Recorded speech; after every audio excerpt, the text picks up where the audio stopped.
Alright, we're almost ready to start this. So stressful.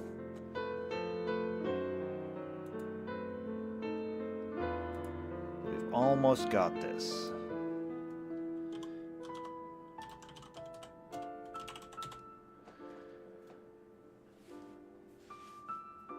Okay. So we got our browser up, we've got our spreadsheet to work with. I think we're ready. I think we're ready.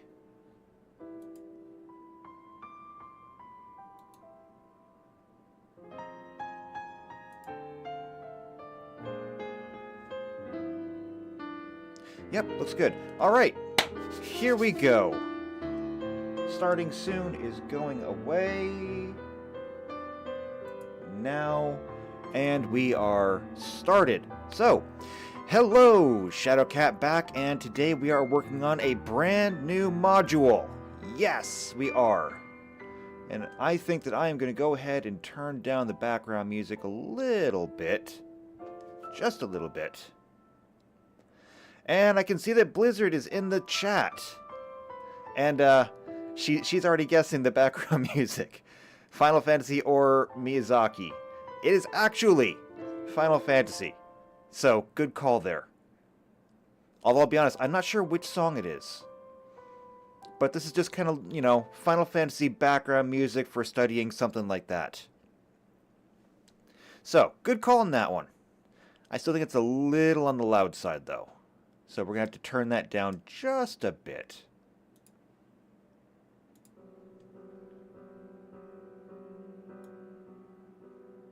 There we go, just a little bit. Alright, so, brief overview of this. So we had a request from several people, actually, who wanted Final Fantasy for Pathfinder. Well, they didn't necessarily say Pathfinder, but Pathfinder is what I'm familiar with, so that's what I'm using. So it is our job, well, my job, you can help, to turn Final Fantasy into a tabletop role-playing game. How are we going to do that? Well, I was thinking about that, and the most used system in Final Fantasy is called the job system. Because Pathfinder, Dungeons & Dragons, things like that, they have classes. Final Fantasy, for the majority of the games actually, had jobs. That's basically the same thing. Now, your jobs could entail anything from swinging a sword to casting a spell to summoning monsters. Either way, though, that's what they had. So, what we're going to do is we are basically going to do away with all the classes in Pathfinder, and instead, we are going to adapt jobs into Pathfinder. Now, this means that we're going to have to break down each one of the jobs into its component parts and try to adapt the job point system that they usually use into an experience point and level system. So to do this, we will have to go through every single one of the jobs, one at a time, and convert that into the standard template used by Pathfinder classes. Sounds complicated, however, I actually think it's not going to be that hard. So without further ado, why don't we get started? So the first thing we're going to need is a browser and the ever-present spreadsheet. Starting with a blank one this time.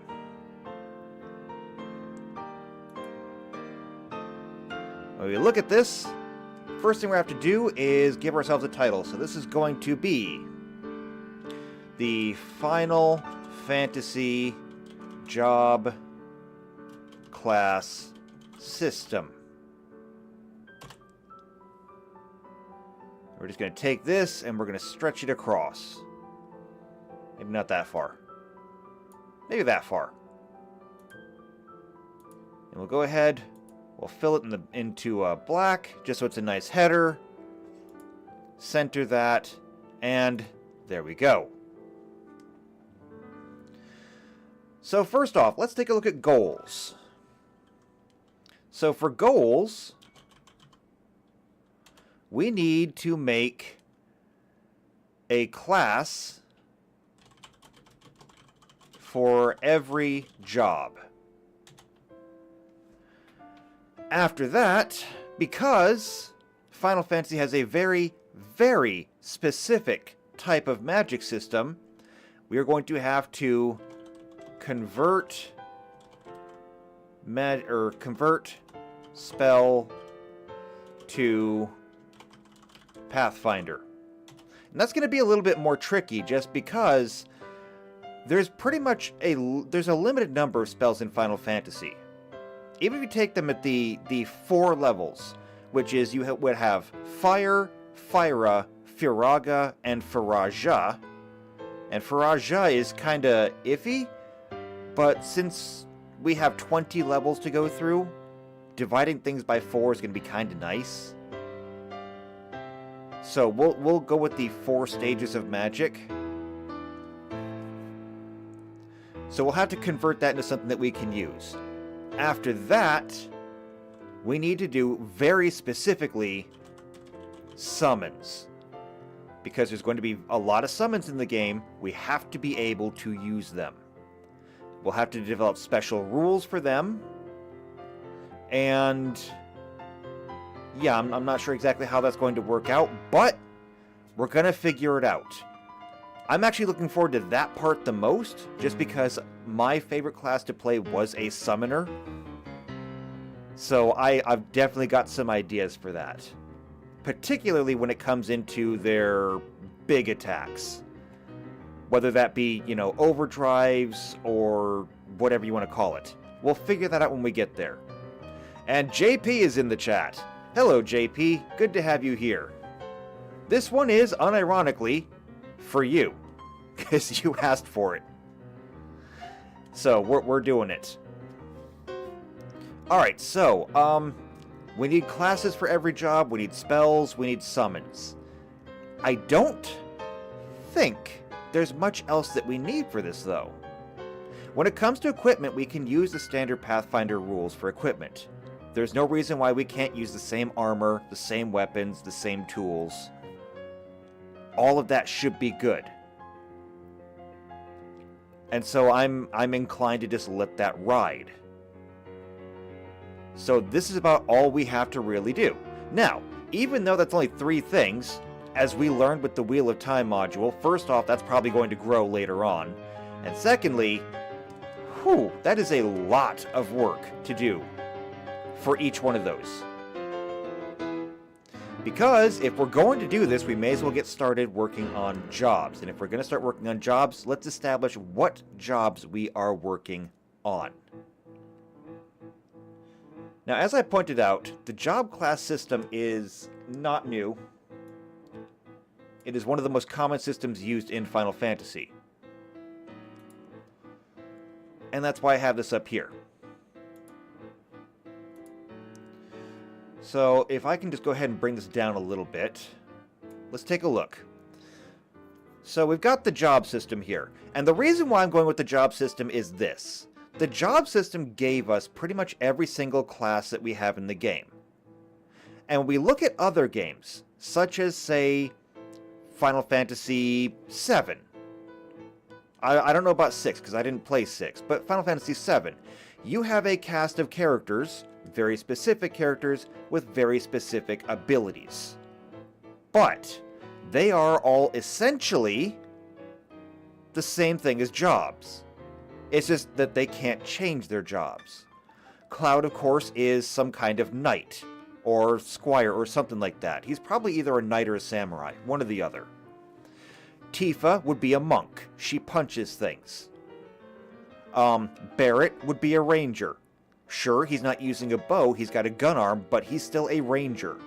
And so on and so forth. Meaning that the job system is still present in those games, even if it's not called as such. So this is the way that I think we need to go.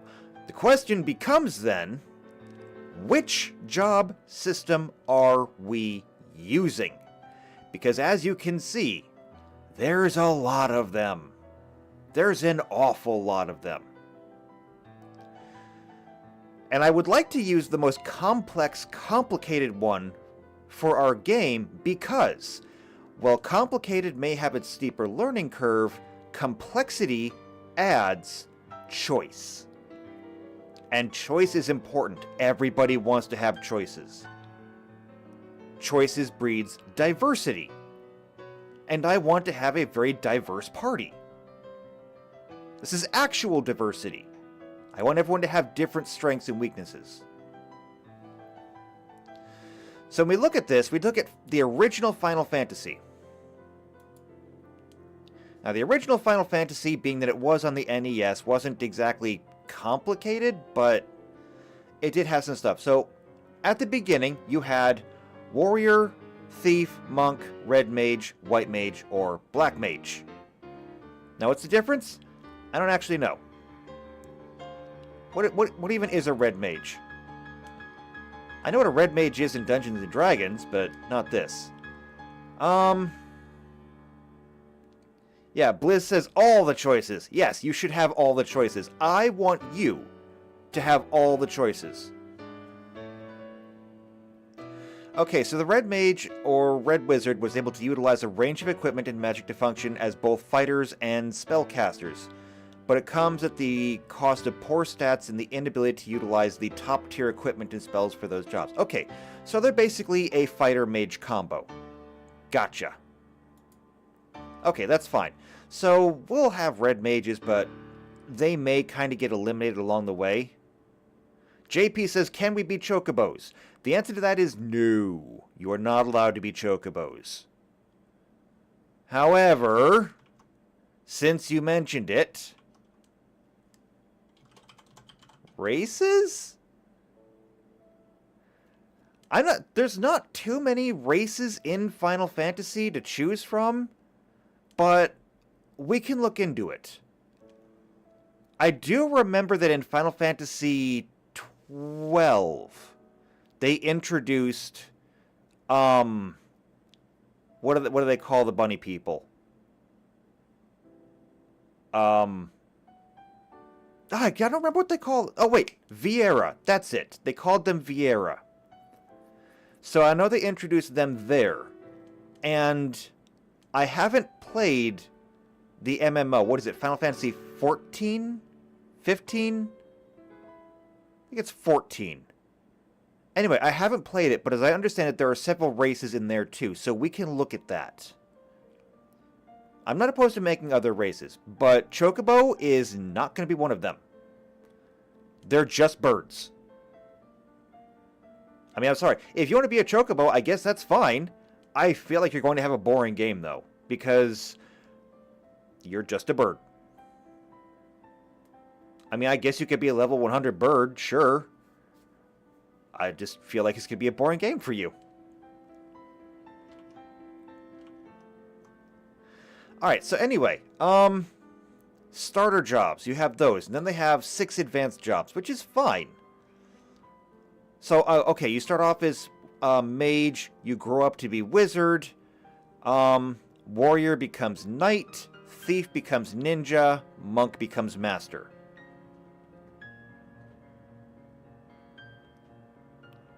So, all in all, there's really only 6 classes in Final Fantasy 1, to be honest. So what else we got? Final Fantasy 3. So let's take a look at Final Fantasy 3. I never played Final Fantasy 3. So I don't know anything about this. Default jobs. We've got the Onion Knight and the Freelancer, which then grow up to, I guess, Wind Crystal jobs? I don't know. Let's see, Warrior, Monk, White Mage, Black Mage, Red Mage, Thief. Fire Crystal jobs. I have no idea what's going on here. Let's see, Wind, Warrior, Monk, White, Black. Yeah, we did that. Fire Crystal, Ranger, Knight, Thief, Scholar, Geomancer. Water Crystal is Geomancer, Dragoon, Viking, Dark Knight, Evoker, Bard, or black belt. And then Earth Crystal gave you black belt, devout, magus, summoner, sage, ninja, and then there's Eureka or magnet. No, Mognet. Mognet. Which again is the Onion Knight. I have no idea what's going on here. This is very confusing to me. Also, the options seem to be pretty good.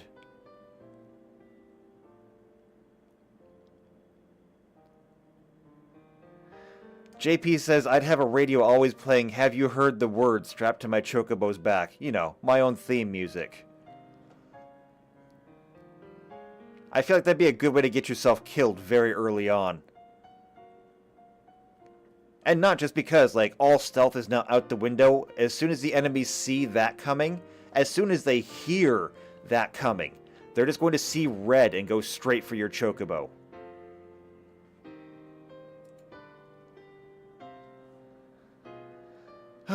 Okay, so Final Fantasy V. Also, what's this? I'm getting notifications. I shouldn't have notifications. Oh, no, wait. It's a good notification. Never mind.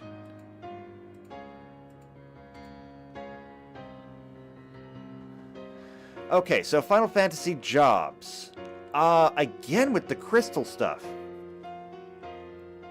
I mean, my first, Final Fantasy was 8. So I had to go back to play 7, and then I only played up to like 12, and then kind of gave it up because 13 was awful. So I'm not up on everything Final Fantasy. But I did play Tactics. I love Tactics. Tactics was fun. Let's see. So we got default jobs, which is the Freelancer. Then you go into the Crystal jobs. Knight, Monk, Thief. I don't know what the progression of these is. So let's take a look at one, actually. Alright, so Knight for Final Fantasy V. How does this work? It is obtained after the Wind Crystal shatters.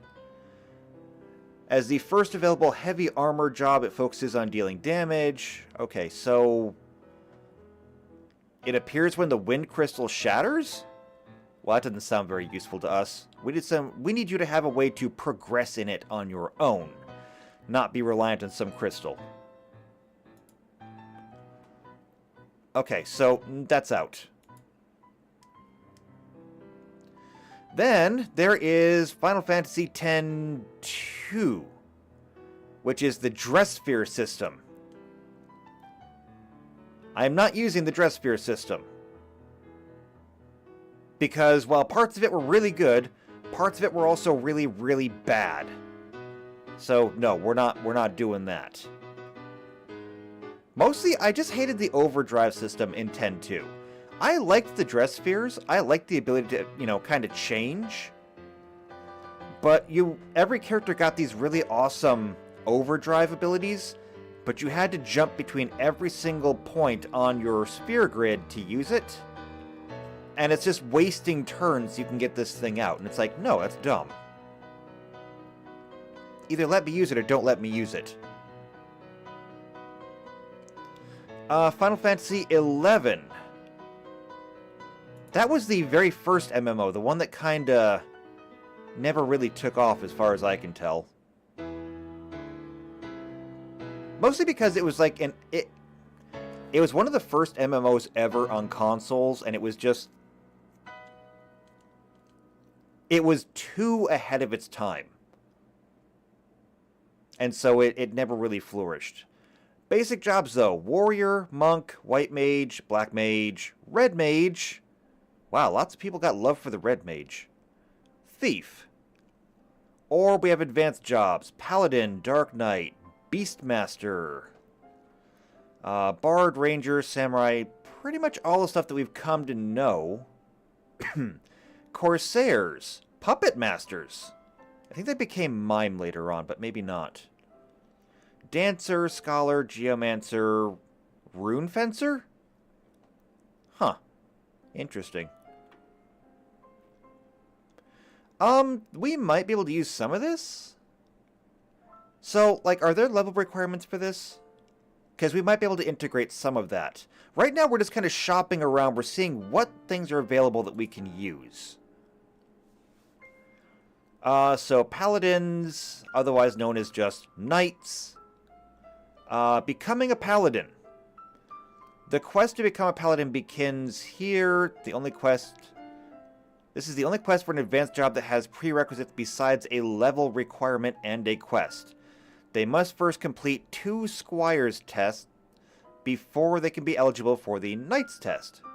The Squire's test can be completed before the character reaches level 30. Okay, so there are levels here.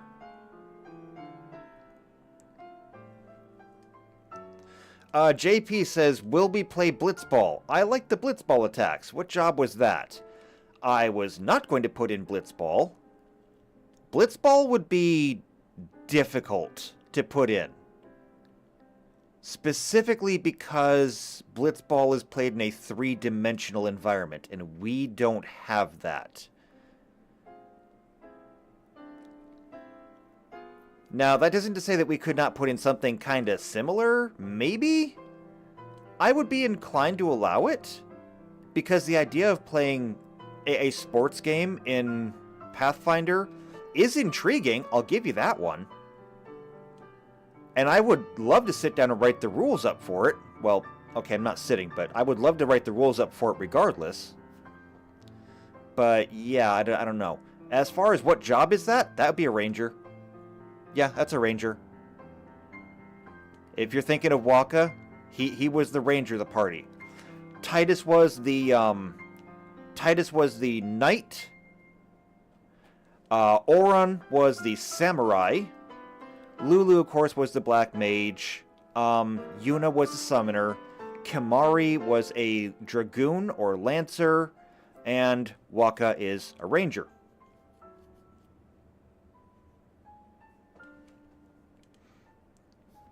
And I mean, you can tell these things just because they always follow the same skills.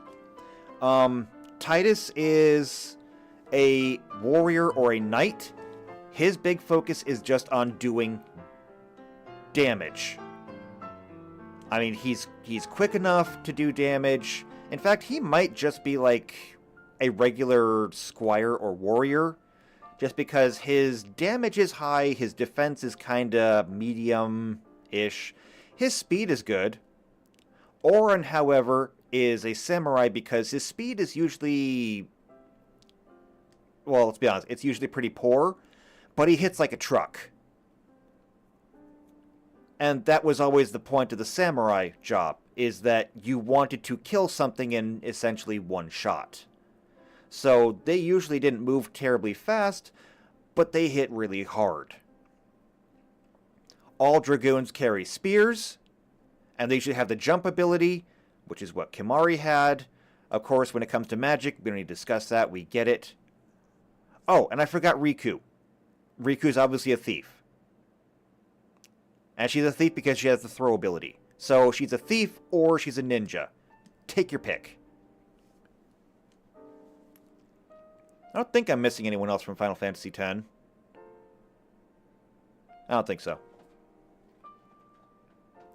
Anyway, though, this is kind of convenient, though, because this does go all the way up in levels from 1 to 100. Now, this is going to be something we're going to have to deal with, because levels in Final Fantasy usually go up to 100.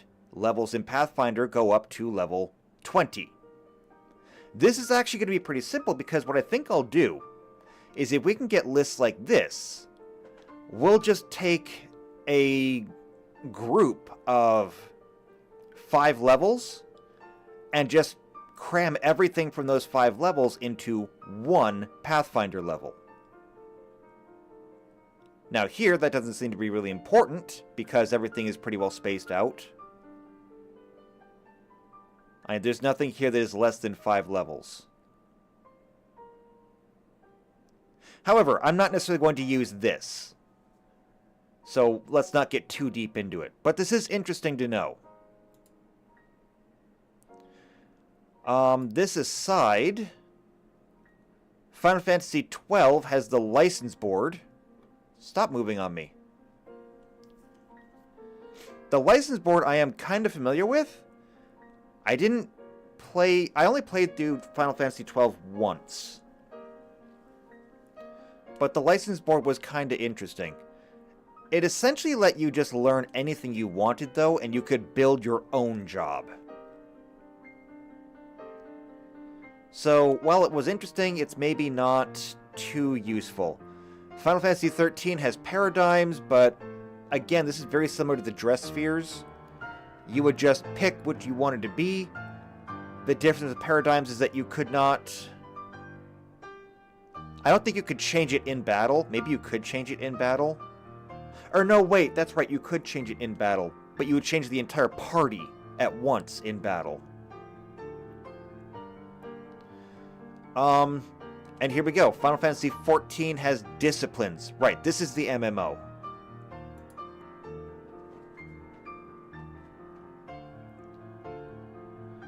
So, disciplines of war, tanks, melee DPS, physical range DPS, then there's healers, pure healers, barrier healers. This might have information that we can use.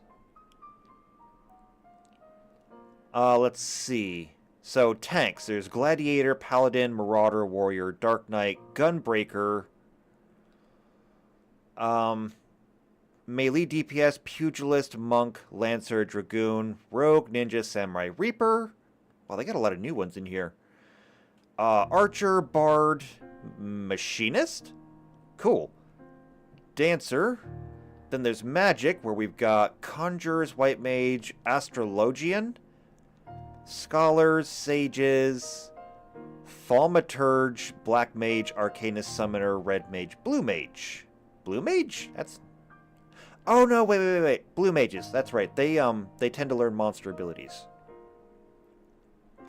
And then Disciples of the Hand, Carpenter, Blacksmith, Armor... Okay, so this is like crafting disciplines.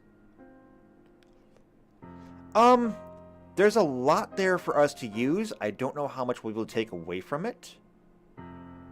Let's take a look at the Warrior. It's pretty simple. Let's see. Warrior, Profile, Equipment, Job Gauge, Abilities. Let's take a look. Levels. 1, 4, 6... I'm assuming that it probably goes all the way up to 100? Close enough, too. Level 90. Okay, so that's kinda useful. Maybe. I don't know. We'll have to see what we can do. And then role actions. And traits. So a lot of this is also very similar. I don't want to rip it off entirely, though, because then we're not really building anything. We're just adapting an experience system to it instead of a job system. And even then, I just wouldn't feel comfortable with it. I wouldn't want to just rip it all out and change a few numbers around. I feel like we should really build something. And that's why I'm thinking we just go back to Final Fantasy Tactics, or maybe Tactics Advance? Because here's Tactics. Where is it? I just had it. And Tactics gives a really nice tree system. So here's the original version. This is the advanced version, which I think is better. Because otherwise everything here just leads to mimes. That's just kind of boring. But I like this system, which looks a little bit more complicated, but I think it offers a lot more choice, because here, all you have to do is, see, you start somewhere. Where is it? Dancer, no. There's Onion Knight. Oh, right, here we go. Squire, Chemist. So you generally start with one of these two. And then once you level up, once you hit a certain level requirements, you're able to jump to a different class. And the reason I like this is because Pathfinder already has something like this built in. When I look at this, this just screams to me prestige classes, which we already have here. So if we come over here and look on this side at classes, we got our core classes, base classes, blah, blah, blah, blah, blah, prestige classes. Now, the thing about prestige classes is that you need to get a certain number of requirements before you're allowed to take levels in them. There is nothing to stop you from taking levels in Druid if you're already a fighter. I'm not sure why you would, but hey, it's an option. Unless you want to be a chocobo that uses a sword. I guess there's your reason. However, the thing about prestige classes is...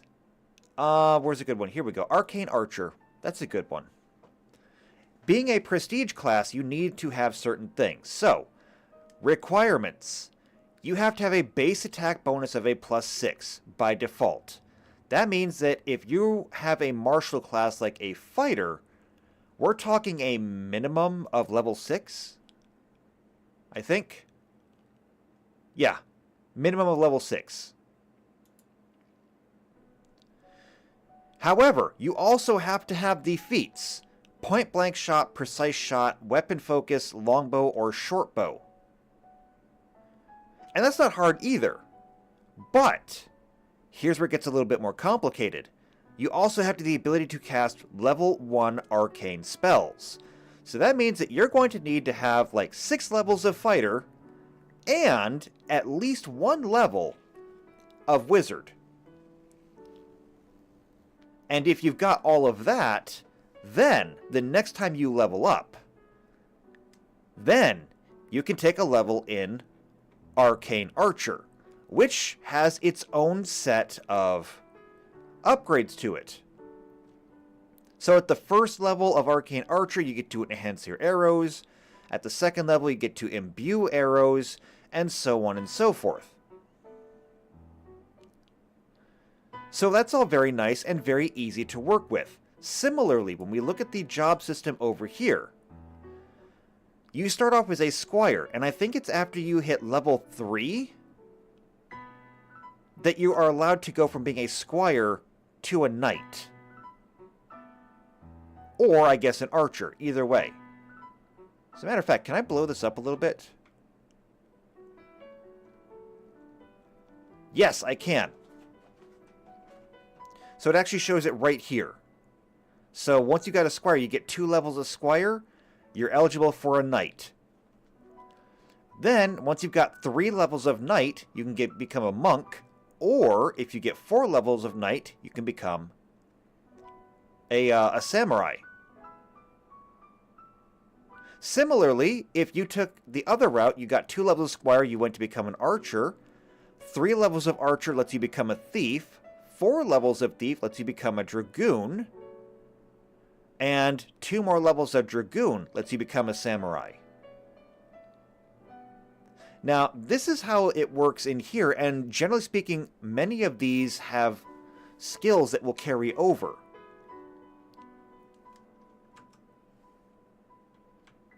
Let's shrink that back down a little bit. So when we look at these, for example, the squire. Alright, so abilities. Here's the stat rate for them. Most of the stuff we're not going to need. We'll need some of it, like the prerequisites, we don't really need any of those. Weapons, knives, swords, axes, and flails. That is something we can actually use, because if we come over here to Pathfinder and look at equipment, we look at weapons, somewhere, here we go, weapons. If we look down here, hey, Tux is in the chat. Hello, Tux. Tux says, my job is requiring me to job a little bit today. That's okay, you can job with me. Anyway, we were looking at this, and I was looking for flail. So a light flail is a martial weapon. Meaning that when we look at the squire here, we can just say that because it is a squire, they would have martial weapon proficiencies. which would of course include simple weapons, meaning that they could use the knives, the swords, the axes, and the flails. Okay? Hats. They wear hats and clothes, meaning that the squire would be light armor. So again, when we come back here, we go back, we go armor, and we say that the squire would have light armor proficiency. So they could use pretty much anything in here, which is honestly better than what the video game gives them. They're not proficient in shields, and so that takes care of all of our proficiencies. As far as everything else here goes, move rate doesn't matter, that's handled by race. Jump rate, again, handled by race. Speed, handled by race. Physical evasion race, that's your armor class. So whatever your stats happen to be, that'll be that. Base attack is going to be low. Now, this is something we might actually be able to use, since we have low, medium, and presumably high eventually. So if we look at this and we say base attack low, perhaps they get a... Let's think about this. If the base attack is low, then maybe we start them off with like a 0 and they would get... Or we maybe put them on the same track as, say, a wizard. So obviously when we look at fighter, fighters basically get one base attack every level. Just all the way up. So that's super simple for them. People like wizards, though, wizards go ahead and they get nothing at the first level, and then they basically get one additional base attack bonus every other level. So if we were to differentiate this and say that low would put them on the wizard track, then at level 1 they would get no base attack bonus. At level 2 they would get 1, level 3, 0, and they basically just go 0, 1, 0, 1 all the way up. Base magic, nothing, because squire. Base HP, medium. Now this could be useful because your class determines your hit dice. The highest hit dice in the game is a D12, the lowest is a D4.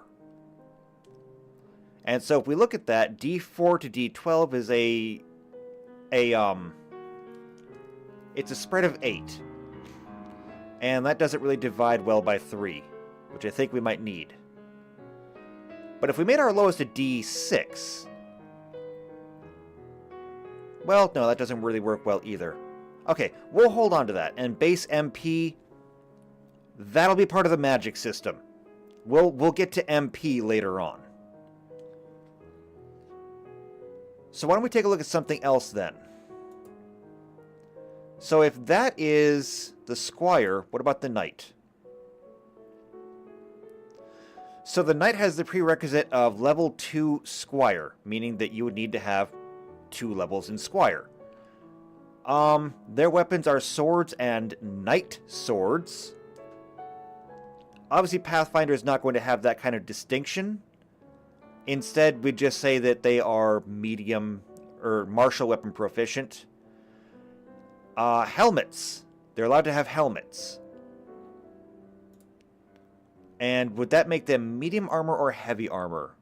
I lean towards heavy armor. But do we have medium helmets? Armor. Not really, because we don't really have helmets at all.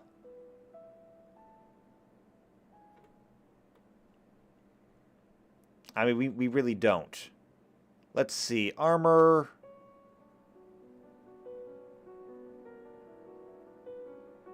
Let's take a look at one of these. Let's see. What's some of our best armor over here? Mountain pattern? Does it say anything about a helmet? Let's see. This medium armor consists of hundreds of small interlocking pieces of steel. Mail is riveted to a cloth or leather backing. It's worn like a mail coat and covers that. What if we looked at, like, full plate? Full plate mail. Or just full plate armor. This metal comprises multiple pieces of interconnected and overlaying metal plates, incorporating the benefits of numerous types of lesser armor. A complete set of full plate or plate mails, it is also called, includes gauntlets, boots, a visored helmet, and a thick layer of padding that is worn underneath the armor. Each suit of full plate must be individually fitted to its owner by a master armorsmith. Okay, so if they say that knights get a helmet, then knights have got to be eligible for heavy armor. And armor and robes, well, armor, so heavy. Are they proficient in shields? Yes. Base attack, high. Well, there we go. Base magic is just average. I'm going to go ahead and just say that's kind of not really useful because, as far as I know, they don't really use magic. Base HP, though, high. Okay. So now we're talking like something in the realm of a D12 for a hit dice instead of a D6. Let's look at something else. And I apologize for the coughing. I have allergies. They're kind of bothering me. Chemist. When we look at you. Prerequisite none. Weapons. Knives and guns. Interesting. So that's something we'll have to deal with then, because if we're adding guns, Pathfinder has rules for firearms. And gunslingers are absolutely a thing. However, guns are considered kind of their own unique class of weapon. Because when we go back here and look at weapons, we want exotics. So melee light weapons, we want to go for ranged weapons. So here's our exotic weapons. We've got darts, bolas, boomerangs, crossbows, lots of crossbows. The flask thrower, grappling hooks, lassos, nets, pellet bow, shurikens, slings, wrist launchers. Firearms are not in there because firearms are kind of their own thing. So we'll have to make something special for chemists to say that they are proficient with guns. For helmet, they have hats. For armor, they have clothes. Perhaps I should just ignore the helmets entirely and just go with the armor class down here. So clothes makes them light armor, shields, no shields. Their base attack is low. Base magic is average. We'll have to figure that out later. Base HP, of course, is low, so we're talking like a D6. And then MP is going to be average. But then chemists grow up to be white mage or black mage. So let's take a look at one of those. Or priest and wizard, depending on which version of the game. So, black mage. So, requires level 2 chemist. Their weapons are rods. Which means that they are basically just light weapons. Where a rod is just a fancy club. Armor, clothes, and robes. So, we're still talking light armor. No shields. Base attack is still low, base magic is high. Again, figure that out later. Base HP is low, which means we're still talking like a D6. Base MP, high, but again, we'll deal with that later on. So is there something in the middle then? Why don't we look at something like, say, a ranger, or in this case, an archer? Requires level 2 squire, bows and crossbows, which means we're still talking martial proficiency. Clothes, still talking light armor. They can use shields, though, but you can't use a shield with a two-handed weapon, so there you go. Base attack is average, which is that's something new. So we may have to adjust our progression system for base attack bonuses. And base HP is going to be average. What I'm kind of thinking of here is maybe, instead of going with a D12 for high, what if we made the highest hit dice a D10? So that people with a high could use a D10. Average would be a D8, which is actually average. And yeah, because monsters all use D8s in their hit dice. And then low could be a D6. And Tux asks, what version of Final Fantasy are we converting here? The answer to that is yes. I'm going to let you go ahead and get past your inexplicable rage after I said that. Okay, are we good? Okay, we're good. The answer to that is yes, because we're not doing one Final Fantasy. As I explained at the beginning, the job system is kind of prevalent through all of them. If you look at the characters from Final Fantasy 6, 7, 8, 9, 10, all of them have jobs. They're just not called that because you can't change them. If I go with Final Fantasy 8, Squall is obviously a knight of some kind. Maybe a samurai, probably just a knight. Selphie is probably a lancer of some kind. Zell is going to be a monk. Kistis is a blue mage. Irvine is a ranger. Who am I missing? Oh, Renoa. She's a white mage. So the job system is still prevalent in all of them, which is why we're going to be building a job system. We just have to figure out what are the common elements across all of them and work that in. And the reason why I'm looking at tactics is because tactics kind of gives us something that we can easily adapt, as opposed to, like, say, Final Fantasy XIV, which we looked at. But Final Fantasy XIV does two things that I don't like. Number one, everything is already kind of laid out in front of you. You pick what you want to do, and then you're kind of locked into it. Which is not really something that Dungeons & Dragons or Pathfinder does, because you're allowed to kind of change along the way. And what was the other one? Oh yeah, that was both of them.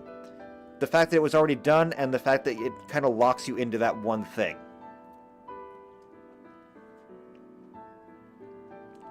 So that's why we're looking primarily at tactics. This gives us an overview that we'll be able to mold ourselves and shape it into something better. I also think the added complexity of this makes it more fun, because there's all kinds of options here to let you build your own custom character. And Tux says 7 and 8 had no job systems, neither did 2. 1 and 3 did, though. And that's what I'm saying. They actually did. It was just invisible. Cloud was a knight. Barrett was a ranger. Tifa was a monk. The jobs were there. You just couldn't see them. And, I mean, you mentioned 9. 9 also technically didn't have a job system, but Zidane was a thief. Garnet was a white mage. Steiner was a knight, obviously. Vivi was a black mage, quite literally, in every sense of the word. Aiko was a summoner. Who am I forgetting? Amarant. Amarant was either a monk or a ninja. Actually, he's closer to a ninja, because he could throw things. That's what I'm saying. The jobs were still there. It's just that while you were in those games, you couldn't change them. Steiner couldn't really learn to use magic. I mean, he did kind of learn how to. He got Vivi to enchant his sword, but he never learned magic on his own. So, that's why we're kind of looking at this. This gives us a lot of complexity and a lot of options to play with. We just have to figure out how to adapt it. And so, now that we've got kind of a handle on this, why don't we start putting some numbers down? So what we're going to do here is I'm going to bring up the squire again.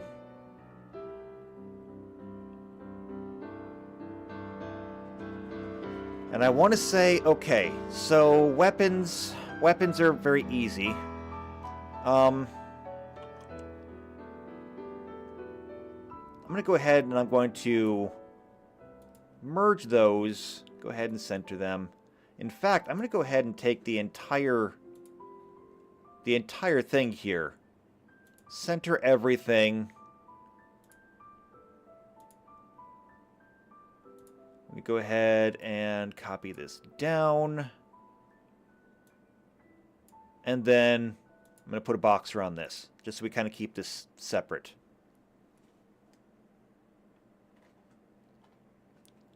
And Tuck says their roles were suggested, but nothing says you couldn't build Barrett as melee. 9 locked out skills, so it was an unofficial job system. Yeah, that's kind of what I meant. It is true. In 7, at least, depending on like what materia you gave them, you could build somebody to be either ranged or really high in magic or stuff like that. But then again, each one of the characters did have very specific abilities. Unless you went out of your way, and I mean really far out of your way, to train them up specifically. There were things that would allow you to boost stats, which means that if you spent, I don't know how many hours it would take, technically, you could get Aerith, or Aerith, however you want to say it, to have a higher attack stat than Cloud. But it would take a long time to do so, and it was never really intended for that. You're talking about something really niche there. Their jobs were built into what they did, and materia just kind of helped even them out. Yes, Barrett was the ranger. Technically, though, there was nothing stopping you from giving Cloud the long-range materia and having him be the ranger. Except for the fact that Barrett naturally would have had higher accuracy than Cloud ever would naturally. The same thing goes for Yuffie.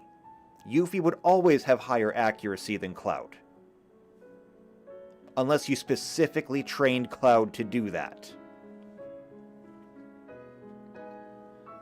The jobs were there. It just wasn't as in-your-face about it. Alright, so, stat block then. We need to be able to convert this. Oh, limit breaks were absolutely restricted to their jobs. There was no changing that. So we're going to go with Final Fantasy. I didn't want the rest of that. And Pathfinder. So, prerequisites. Same. What else we got? Weapons, helmet, armor. So, weapons, helmet, armor.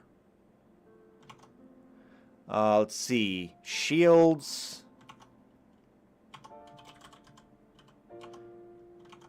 Then there is move, jump, speed.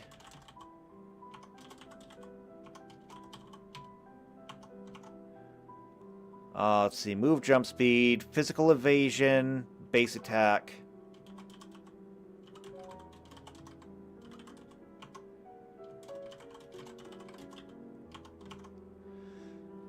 Then we have base magic, base HP, base MP.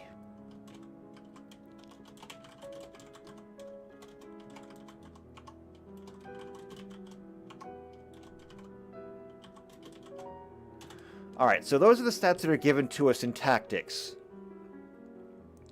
Now, weapons. Obviously these will be light, martial, exotic. Helmets we're ignoring. Helmets don't matter. Armor will of course be light, medium, heavy. Shields are just shields. Same. Move is by race. Jump is by race. Speed is also by race. Physical evasion. That is going to be AC. Reflex. Base attack. Now, base attack in tactics is all low, medium, or high. And so base attack for Pathfinder is going to have to be low. Be every... Well, here we go. Here's what I'm going to do. Low, medium will be every other.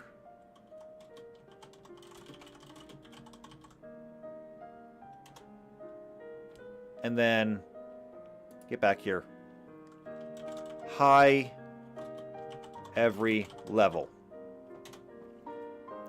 So if you're a low or medium, because I think, let's take a look at, let's look at Rangers. Since we were looking at the Archer directly. Archer, here we go. So yeah, the Archer has a base attack that is average. Okay, average, not medium. The Ranger... Oh, wait, the Ranger is similar to the Fighter in that they get one every level. Okay, so I did this backwards.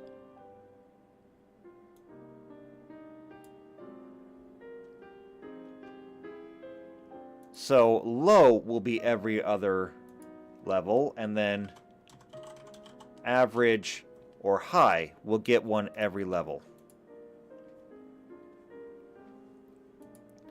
Base magic, we will have to figure that out when we actually get to magic. Base HP, however... So, in here... The Chemist has low base HP. And then others have high. So we're going to do this. We're going to do low is going to be a D6. Average will be a D8. And high will be a D10.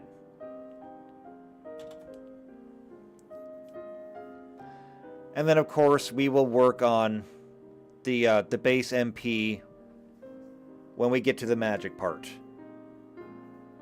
But this gives us something a bit better to work with. So I think that while we're looking at this,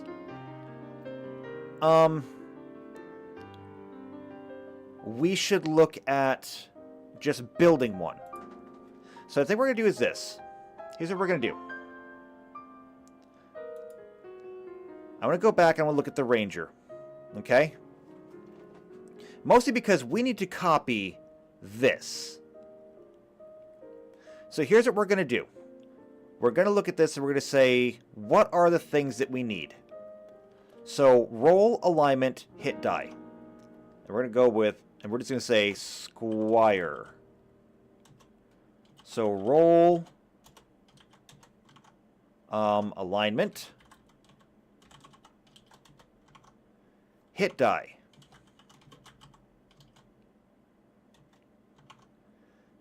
Starting wealth, we'll figure that out too.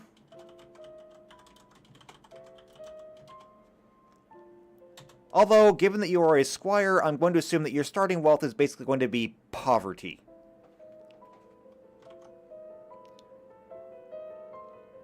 Then we need to have some class skills. And I hate to do this, but I think I might go ahead and just borrow when it comes to class skills. For example, if we're going to go class skills, I might just come back here to an NPC and say warrior. So a warrior gets these class skills. And I think that makes sense. So we just borrow this from the warrior and give it to the squire. Which means that they wouldn't really gain anything. Or better yet, do I have anything for commoner? I actually do. Squires are basically commoners. So this is what they would get. Climb, craft, handle animal, perception, profession, ride, and swim. So there we go. There's the class skills for a squire.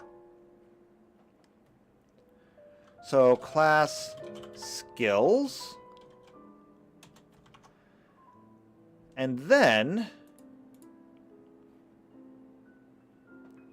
we get into skill ranks per level.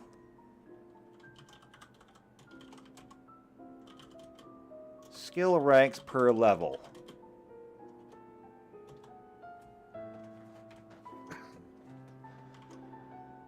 And then we get into the hard part, which is the table.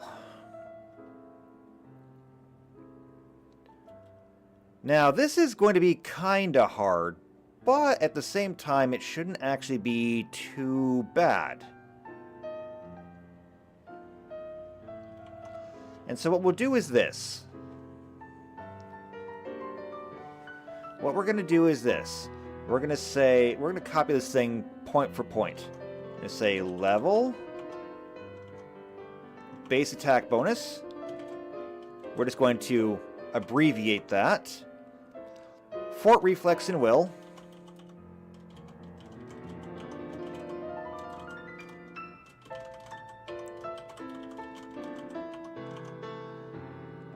Then we get special.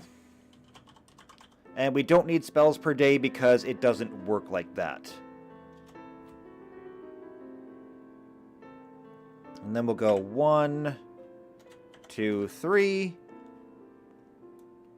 And we will just autofill the rest in.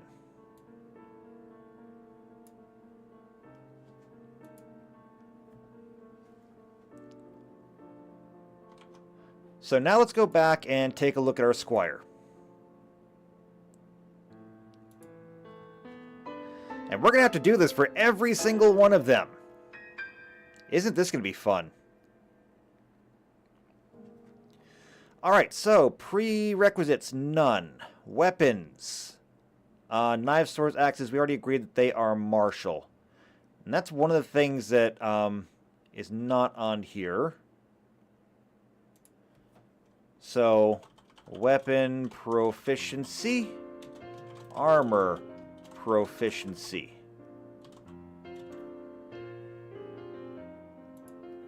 So this is going to be simple, martial, light, only.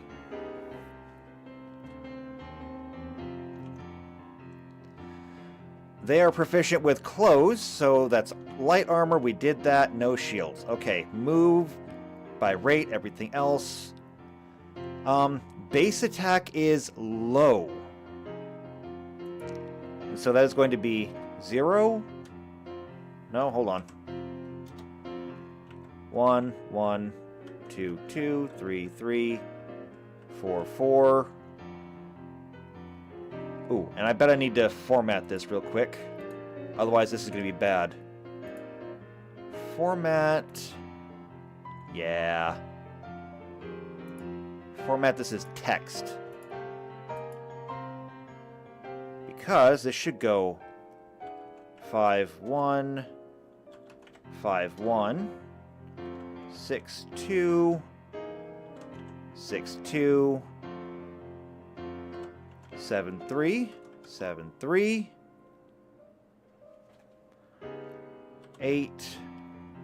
8-4, 8-4, 9-5, and then 10-6-1. That should be it, right? Let me take a look. Did I get it right?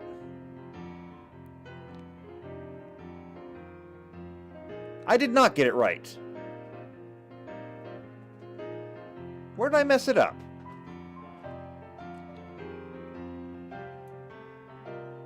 I can't select just that column. So, 2 1s, 2 2s, 2 3s, 2 4s, 2 5s. Oh, wait, okay, I see what I did wrong. 5 doesn't actually get the bonus. And then 5. And then 6-1.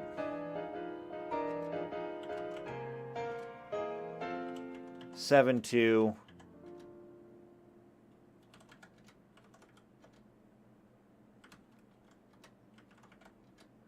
And then 10-5. Okay. So there we go. We got that. As for Fortitude, Reflex, we'll save all of those things. I don't recall it actually saying anything. I want to go back and look at the commoner. Let's see. Prestige classes, NPC classes. What were the commoner's saves?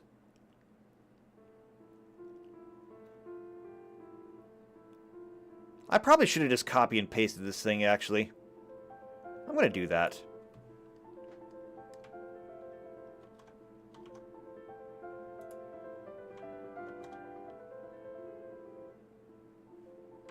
Okay, oops. Start here. There we go. And then Format Painter. There we go. Meaning that if you wanted to stay as a squire, you could pretty much just stay this way the whole time.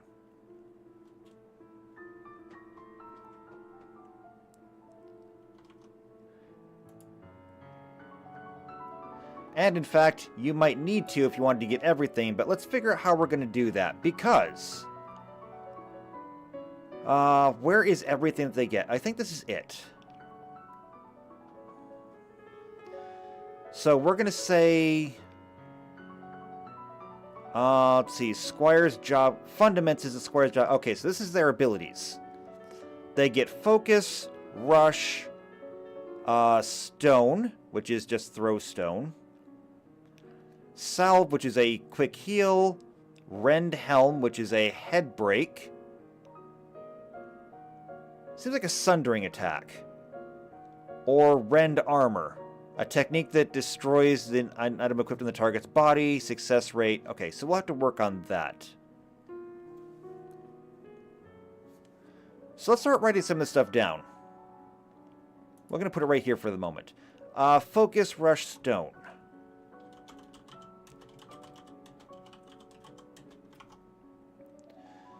Then we've got Salve, Rend, Helm, and Armor.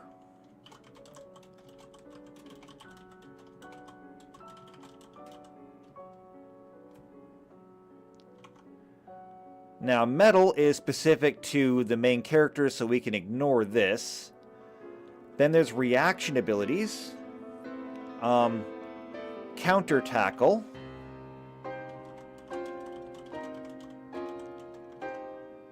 Support abilities, there's Equip Axes, let's see, Beastmaster.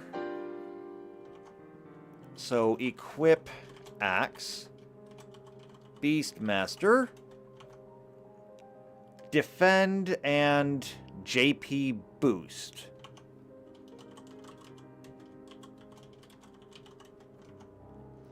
And then movement abilities, they get Move +1.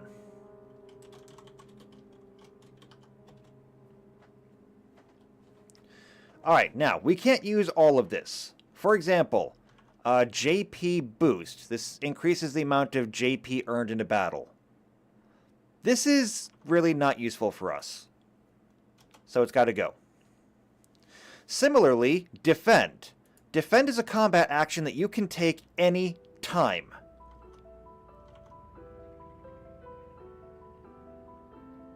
No, you don't get to boost you. Sorry. We're not boosting you. According to combat, where is it? Here we go. Game mastering and combat.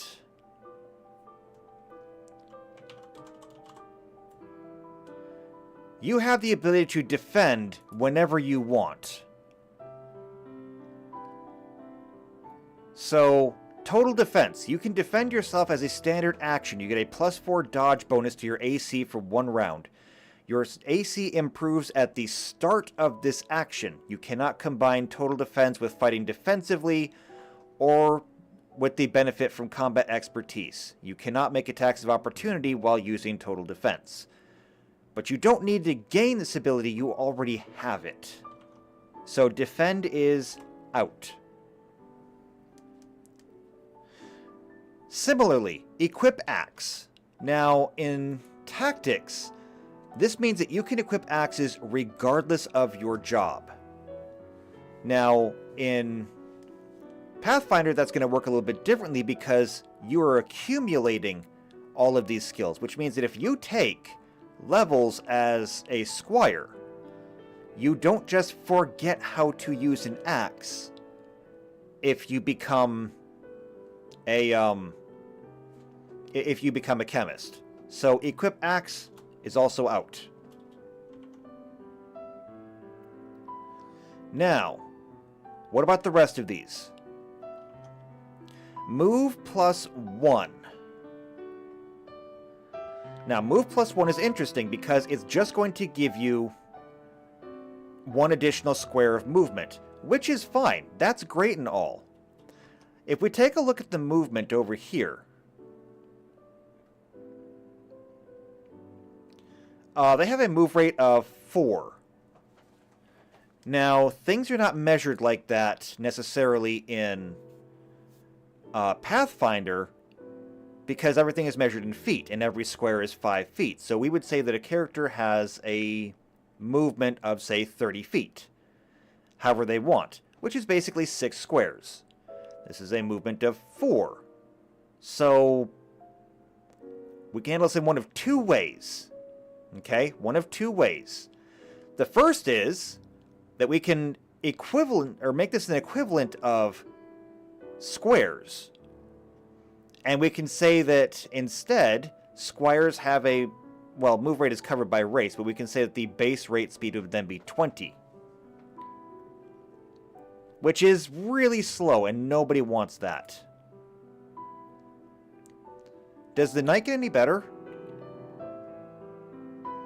The knight has a move speed of 3. It does not get better. How about the archer? It has a move speed of 3. So it is not better. What I think we're going to do is we're going to simply ignore that. And we're just going to say that it's governed by your race. And that's the end of it. So instead, what is this move +1 going to be? Well, if it's +1 move, then perhaps there's a feat that covers this. And I think that feat is going to be sprint of some kind. Let's take a look. So we're going to want general feats. City sprinter. Sprinting troll. Is that a sprint? No, no, no.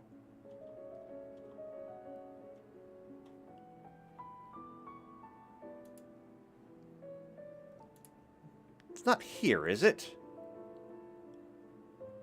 It might be here. Actually, hold on. Do I just have run? There we go. There's run. Okay, so this is a general feat. When running, you move 5 times your normal speed. If you're wearing medium, light, or no armor, carrying no more than a medium load. 4 times your speed if you're wearing heavy armor. Okay, so that's just... Okay, yeah, that's good. It doesn't actually increase your normal speed. I don't know if there's anything that does, though. Let's look at races for a minute. I thought there was some...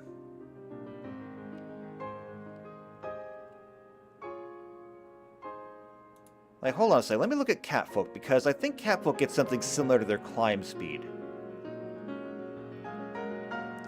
Ah, here we go. Sprinter. So, it's a racial trait here. Catfolk gain a 10-foot racial bonus to their speed when using a charge, run, or withdraw action. It's not a normal thing, but it does give them something.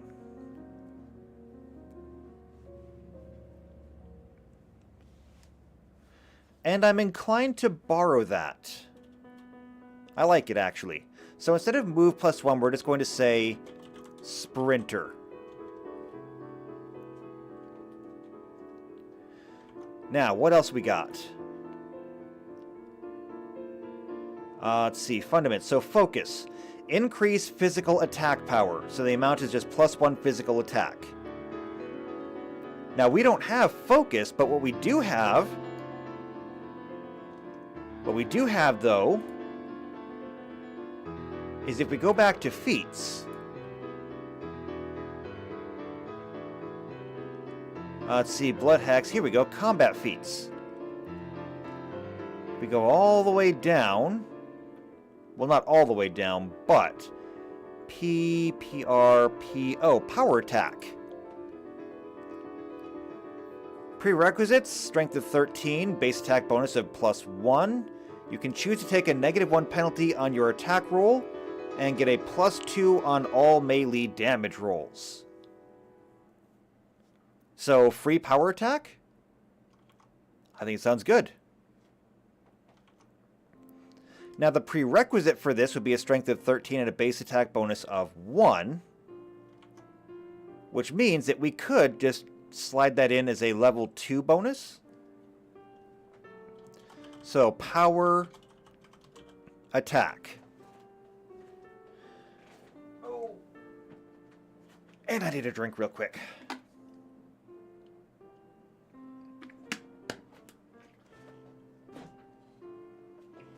Ah, parched.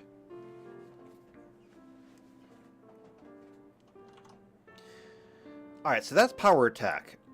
Now, rush. Rush is attack by ramming into the enemy's body. Okay. So, for rush, it is just a charge that does damage. We actually do have something like that.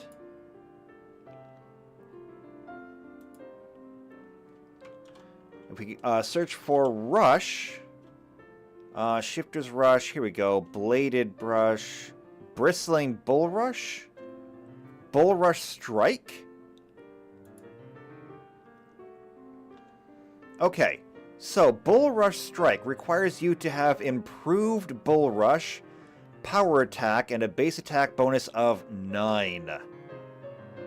So the benefit is whenever you score a critical hit with a melee attack, you can push your opponent back in addition to the normal damage dealt by the attack. If your confirmation roll exceeds your opponent's combat maneuver defense, you may push your opponent back as if from a bull rush combat maneuver. You do not need to move with the target if successful, and it does not provoke an attack of opportunity. So, interestingly, I think we could split this up.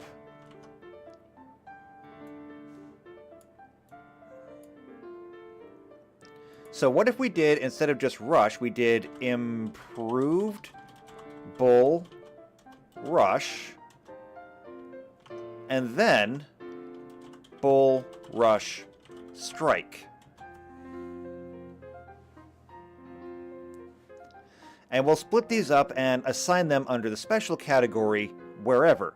Now keep in mind that these are going to be free feats. Okay?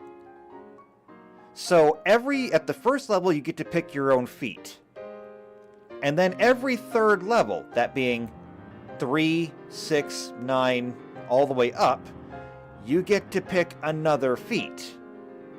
Or wait, is it every other level?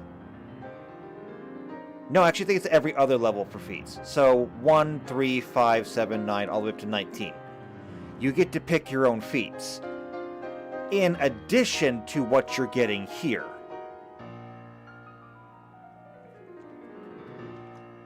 So this is all just kind of gravy on top. Next is Stone. Lob a stone at a far-off foe. That is a little bit harder because, technically speaking, there's nothing stopping you from doing that already.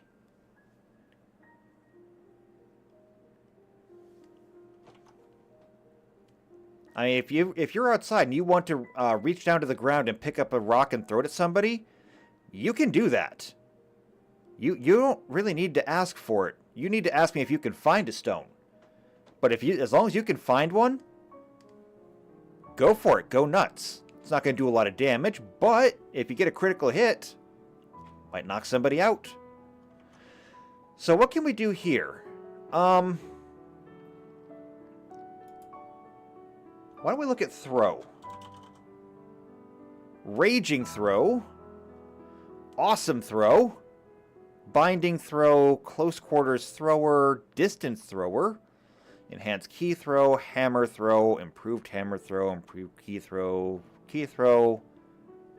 Returning throw. Sliding axe. Actually, wait. Sliding axe throw? We're already proficient in axes. You may aim your thrown axe to avoid an enemy's shield and even trip your opponent. Requires a dexterity of 13 and a base attack bonus of 1. You can choose to take a -2 penalty on a ranged attack roll with an axe, bouncing it or sliding it along the ground. If the target is flat-footed, running, or charging, this attack ignores any bonuses to their AC from their shield. If it hits, you can immediately make a trip attempt against the target as a free action. If you fail to trip your opponent does not get to attempt to trip you in return. Okay. Not quite what I really wanted, but maybe. So what else? No, go back.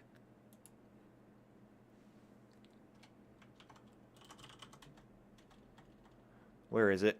Returning throw, sliding axe throw, okay. Spinning throw, throw anything. That's even better. Hold on. I think we've got it. You are used to throwing things you have on hand. You do not suffer penalties for using an improvised ranged weapon. You receive a +1 circumstance bonus on attack rolls made for thrown splash weapons. Okay, never mind. There we go. Forget this. We've got it. We got it, people. We got it. This is going to be throw anything.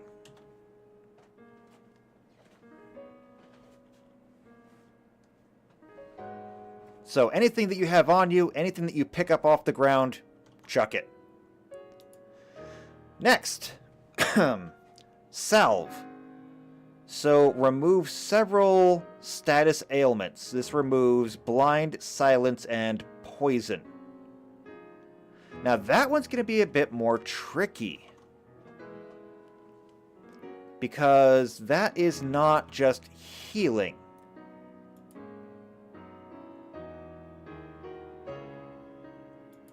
So we're going to look at...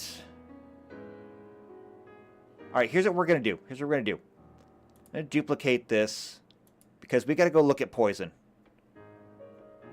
We got to go look at poison and healing. So we want to go down to game mastering and conditions. So panic, Actually, no, hold on.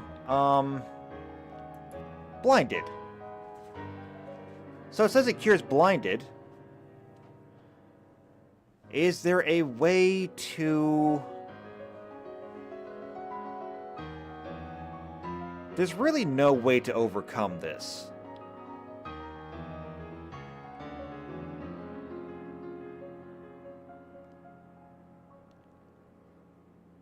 Okay, so actually, ooh, what if instead we made it a passive ability?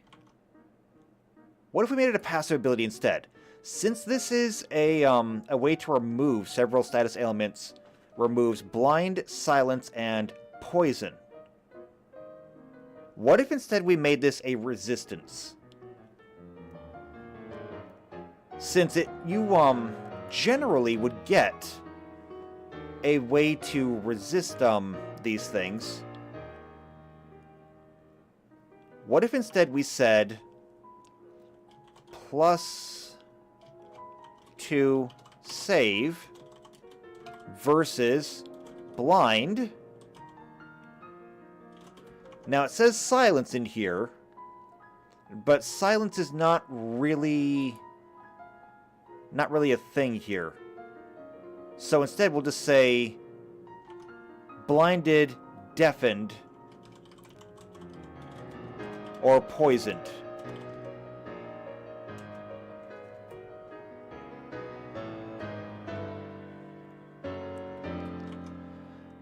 And so that should make that a lot easier. So the next thing we have then is Rend Helm or Rend Armor. And that is Sundering.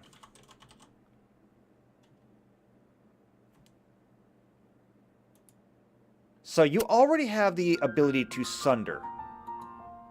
I'm going to go ahead and duplicate this because I want to go back to it again. Let's see. Combat. Where is it? Sunder. So you can attempt to sunder an item held or worn by your opponent in place of a melee attack. If you do not have improved Sunder or a similar ability, attempting to sunder an item provokes an attack of opportunity from the target of your maneuver. Now this by itself is something that everybody can do if they want to. And we looked at this when we were looking at object hardnesses and stuff and being able to create them in Teleron Riyadh. So if you were there for that, this is all just kind of review for you. So instead of having Rend Helm or Rend Armor, why don't we get rid of both of these and give Improved Sunder? Meaning that now there is no attack of opportunity, and you get a +2 bonus on checks made to sunder an item. Also, you get a +2 bonus to your combat defense when someone tries to sunder your stuff, which is good. Counter Tackle. Where are we at? There it is. Okay. So Counter Tackle is going to be down here. So counter attack with a tackle. Basically, this allows for an attack of opportunity. And it allows for an attack of opportunity when somebody attacks you.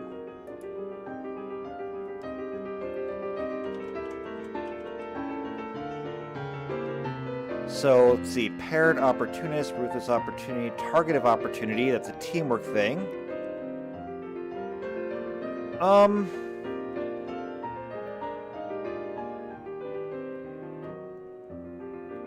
I'm sure there's got to be some kind of way to do this. Riposte? No? Well, what is this?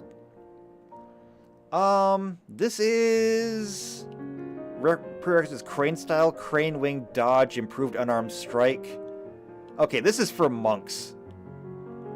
This is not for squires. Unfortunately. So we need to find something else. How about just counter? Let's see. Counter reflexes? Tux says when somebody attacks, you pick up the nearest counter and hit them with it. That is excellent. Also, very situational. You don't come across many counters when you're out in the middle of the woods fighting bugbears. Mostly because bugbears don't tend to have indoor plumbing.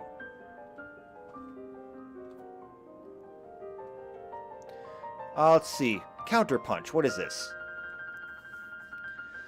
So with deft reflexes, you capitalize on an opponent's mistake. This requires combat reflexes, improved unarmed strike weapon focus. Holy crap. Once per round when you're fighting unarmed with both hands free and an opponent misses you, it provokes an attack of opportunity from you. Okay, well it's getting closer. Let's see, attack of opportunity.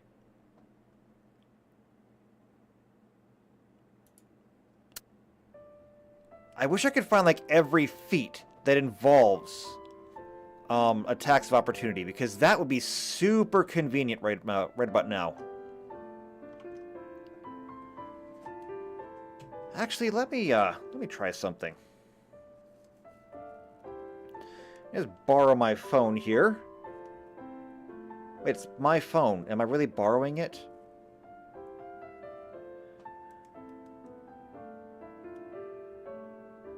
Let's see. And counter attack. Let's see what I can pull up on a search. Let's see. Actually, hold on. There might be something right here. Oh, no, that's a spell. That counterattack is an actual spell, and it's a third-party spell at that. Let's check the Paizo forums.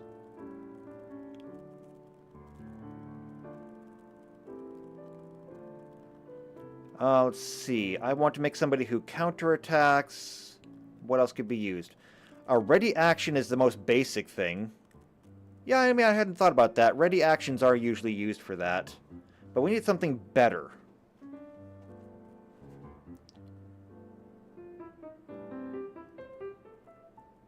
Let's see. Kindly inform your GM that with no attack opportunity, there's no tactical genius part of throwing large numbers out. Okay. Let's see. Not sure there's any way to counterattack outside of ready actions or attack opportunities. Alright, so this is not helping me. I know. Why don't we try this? I have an idea. Why don't we go... We'll ask ChatGPT about it.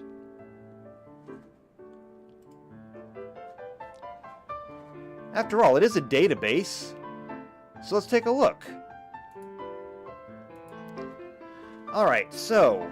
This is on my other computer, that's why you can't see it.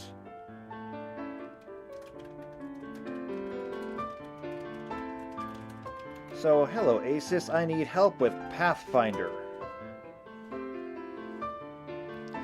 Alright. Are there any feats that allow you to counter attack when attacked? And let's see what ChatGPT can pick up. In the meantime, Tux, you're having problems? It's fine. Don't worry about it. I can't really tell you what to do with Patreon because I don't even understand them that well myself, but it's not the end of the world.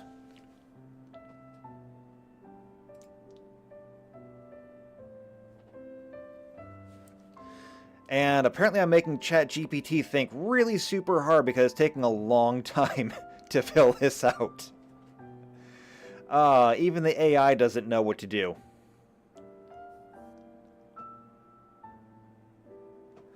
Let's see. First selection, though, is combat reflexes, which is not bad. Let's take a look. We don't want that. Combat reflexes. It's usually pretty common, too. I think that just allows you to have more attacks of opportunity per turn. Combat. Here we go. Combat reflexes. Yeah, you make an additional number of attacks of opportunity per round equal to your dexterity bonus. And you can make attacks of opportunity while flat-footed. So, I mean, that's not bad. I'm going to let it fill out and see what other ideas it gives me. And again, Tux, don't worry about it.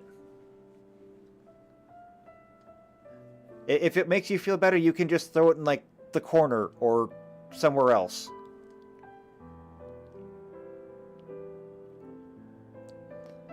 Although, to be fair, I throw more money away through Streamlabs and Subscribestar. See, that's fair. I'm not on either one of those because I've never looked at Streamlabs because they sound expensive, and because Subscribestar told me no. Because I wasn't good enough for Subscribestar. That's why I'm on Patreon. I didn't want to be on Patreon. You think I wanted to be on Patreon after they start kicking people off? No. Especially if anybody at Patreon gets wind of my weekly lectures, they will nuke my Patreon so fast, the crater won't even be smoldering anymore by the time I get there. I didn't want to be on Patreon. I didn't want to do that. I didn't get a whole lot of options, though. Yeah, I kinda got a thing against Subscribestar. I'm a little nettled at them.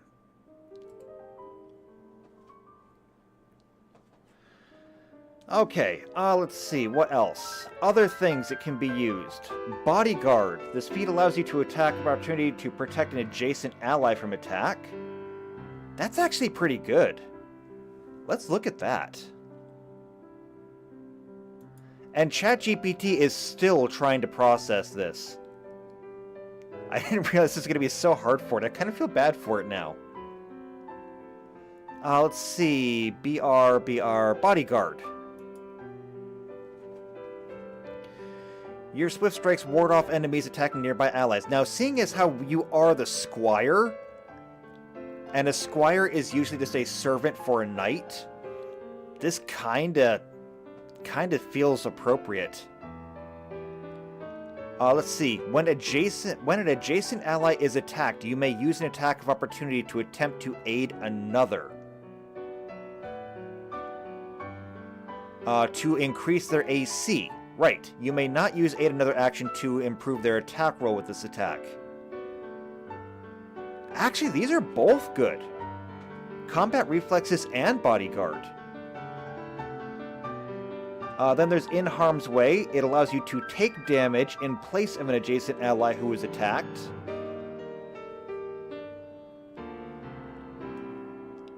So let's take a look at that.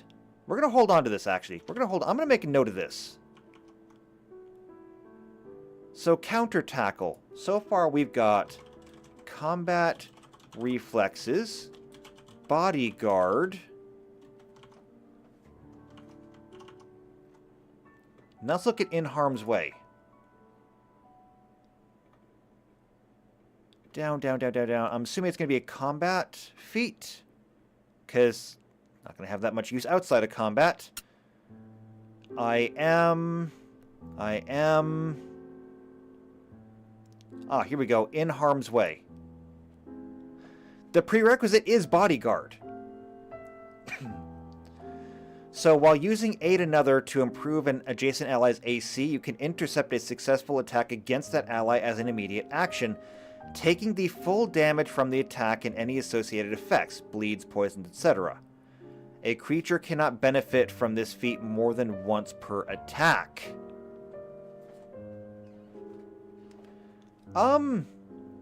Maybe. I don't know how I feel about that one, actually.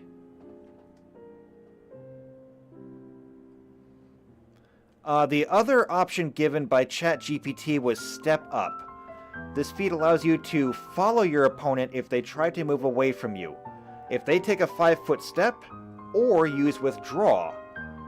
You can take a 5-foot step of your own to follow them. This can allow you to stay close to your opponent and counterattack if they try to move away from you. Interesting.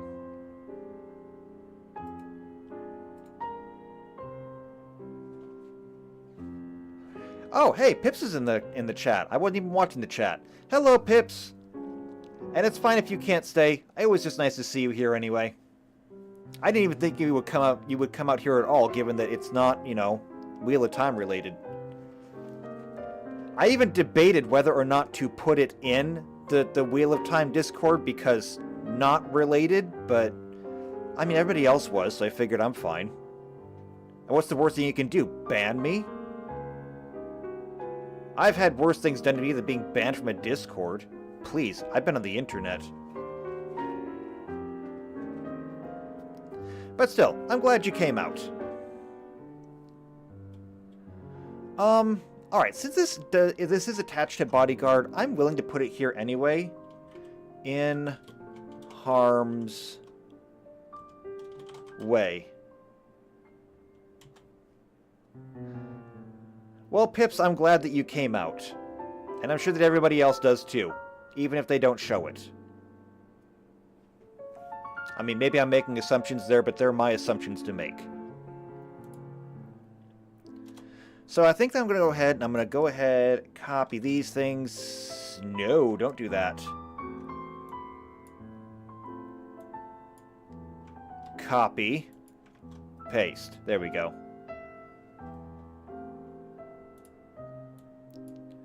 We don't need this anymore. Alright, so these are things that we can add to it. Next is Beastmaster. And Beastmaster, I'm not sure what we're going to do with. So, Beastmaster is a monster skill. Add an ability to all monsters in neighboring tiles with an elevation difference of 3 or less. I don't get what that means.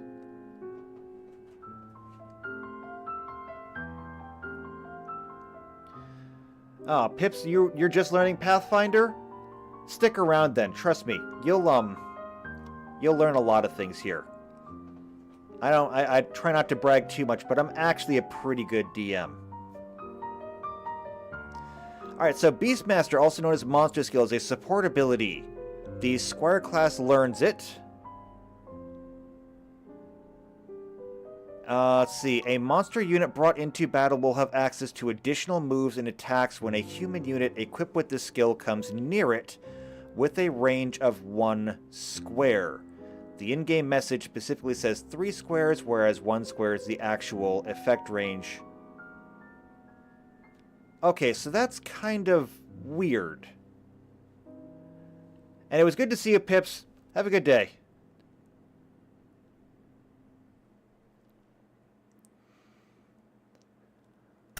And can we do a session sometime? Better yet, whenever I get around to someday putting together the tabletop game, I'll let you know. So we can get you on the list. That reminds me. I am in desperate need so far of an application form for the tabletop game. If somebody wants to maybe put something like that together in the Discord, that'd be a massive help, because I've been trying to and I just cannot find the time to do so. I need to have some kind of application form to get contact information, time zone information, availability, stuff like that. And I cannot get around to doing it.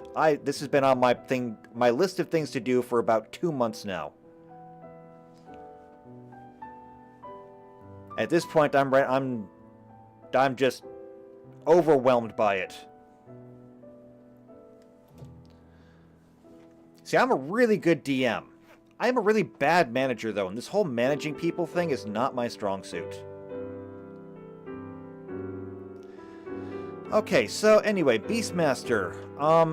Monster brought into battle will have access to additional moves and attacks when a human unit equipped with the skill comes near it. That is a really weird ability, and I don't know if there's anything in Pathfinder that comes anywhere close to that.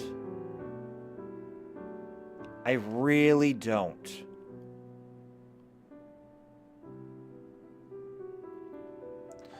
So let's take a look. Let's look at improvements. Improved bless equipment, improved focus, improved fiendish stuff. Improved monster lore?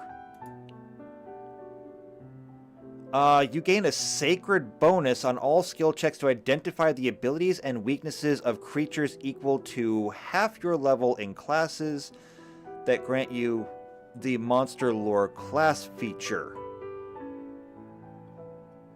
Hold on a second. So what is the monster lore class feature? Where are we at? Monster lore. This is from the Inquisitor. So the Inquisitor adds her wisdom modifier on knowledge skill checks in addition to her intelligence modifier when making skill checks to identify the abilities and weaknesses of creatures. That's super cool, actually. I didn't even know this was a thing. We've never had an Inquisitor in all of my games. Okay, okay. So instead of being able to just make the animals around you better, which is kind of niche and situational, what if we go ahead and give the Squire monster lore and improved monster lore?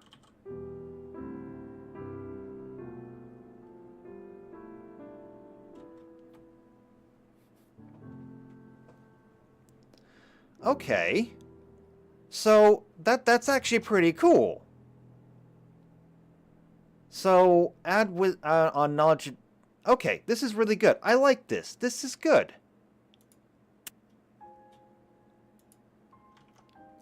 All right, so in that case, that pretty much converted every single ability from the Squire into something that we can use in Pathfinder.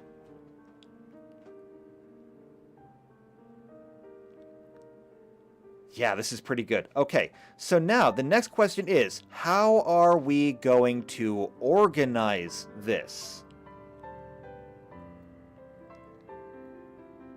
And I think I have something that I want to try. So over here we have these job points needed. And I think that I want to start assigning these. So like right here, focus costs 300 job points. Focus, of course, is power attack, so we're going to go 300. Rush is our improved Bull Rush and Bull Rush Strike. So these are going to be 80.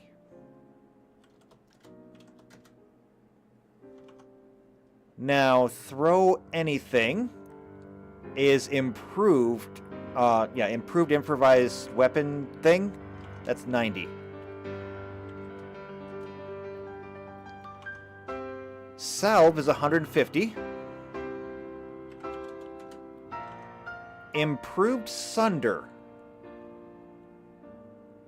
Oh, yeah, I'm looking at the wrong thing here. Wait, did those numbers change? 300, 80, 90... No, they didn't change. Okay. So, Rend Helm and Rend Armor. Rend Helm is 300. Rend Armor is 400. I'm going to split the difference here and call it 350.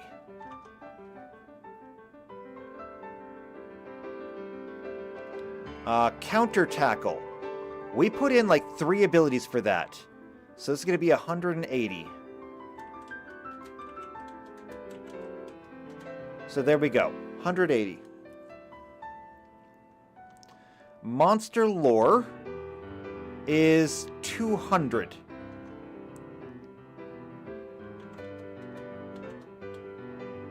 Not 2,000. Okay. And then sprint is 200.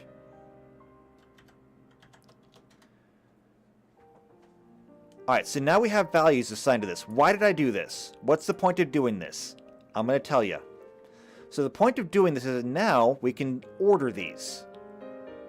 So we can take these, put them here. That goes there. Next will be salve. After that will be combat reflexes, bodyguard in harm's way. Then monster lore sprinter, power attack can go there, and improved sunder can go here. Great! Now, how many of these do we have? So since we lined up with first level, we have 12 of these.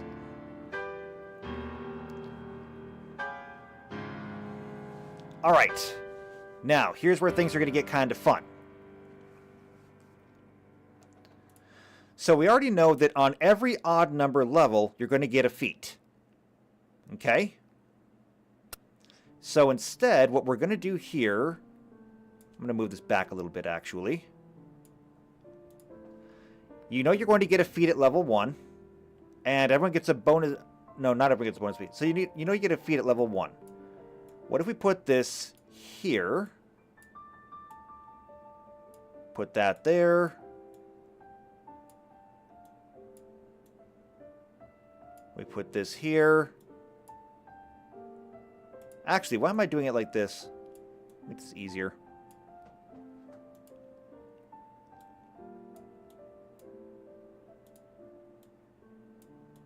It'll come down like this. Now the problem here is now we've reached the end.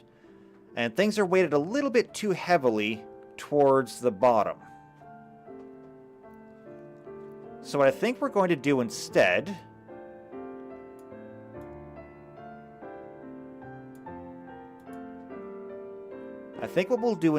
is we're going to take this throw anything, we're going to put it up here. And then we can take these things and move them down here like this. So we'll get throw anything, we'll get improved bull rush, then throw anything, then bull rush strike. Maybe. Well, actually no, hold on. Instead of doing that, let's look these up again. Maybe we can pair these to appropriate levels, actually. Improved bull rush. I went too far. Improved bull rush. Base attack bonus of 1. Okay. So improved bull rush is absolutely appropriate right there. Now, what about bull rush strike?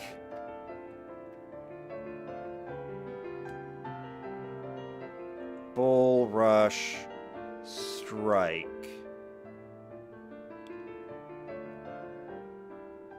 There it is. Base attack bonus of 9. So bull rush strike would really go down here, right? Yeah. Okay, so bull rush strike would go right there.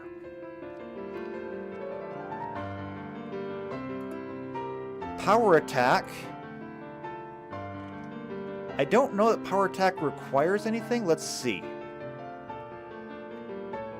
Might require a base attack bonus of +1, now that I think about it. So SP... Prone, no. P... Oh, there we go. Power attack.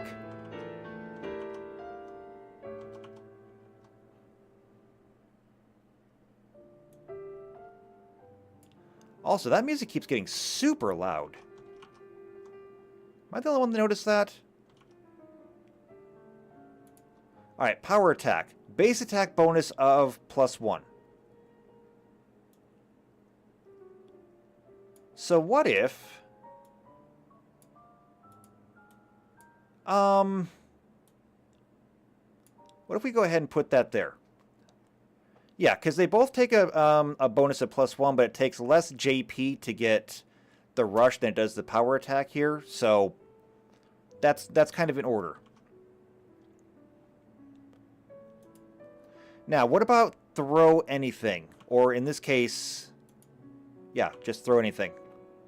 Down, down, down, down, down, down. Too far down. TW, TR. There we go. Throw anything.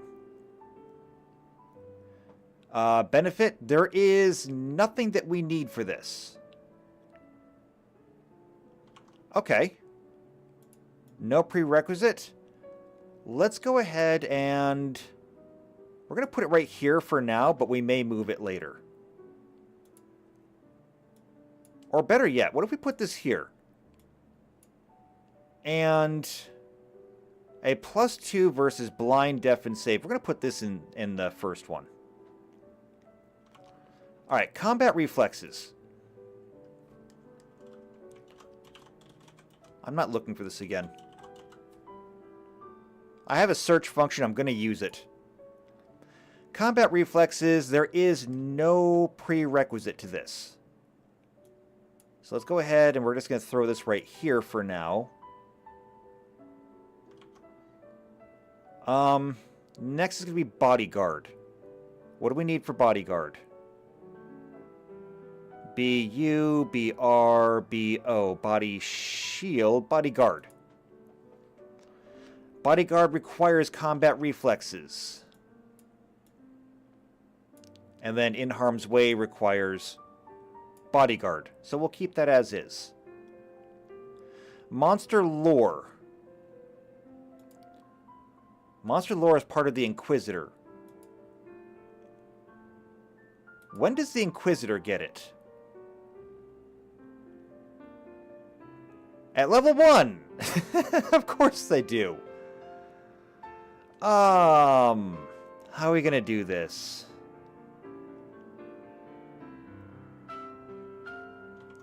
Let's see. Well, when is improved monster lore available? Is it available whenever you want it?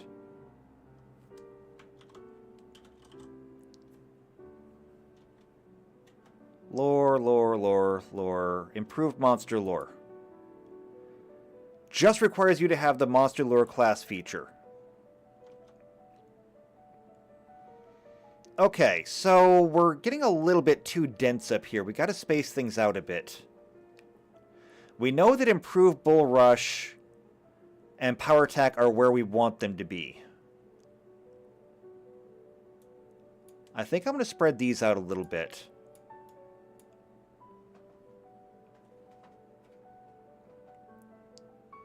And I mean, we could double up on some of them. I mean, that's not something that's going to prevent anything. I'm just trying not to as long as I can...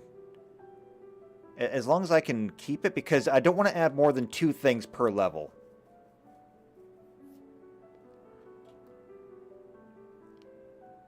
Although, I mean, maybe.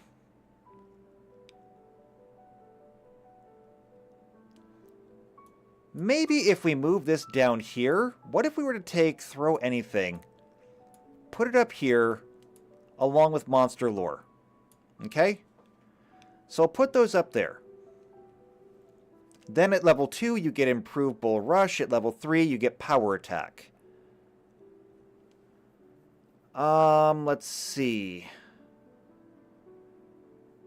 Level 4 should really have something. We could go ahead and move these up.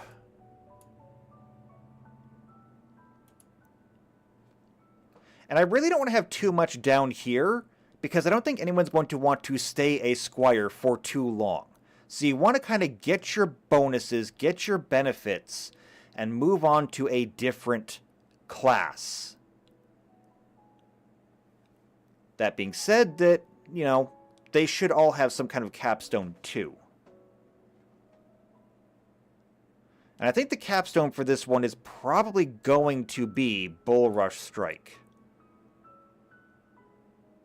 But I think I might be willing to leave it there.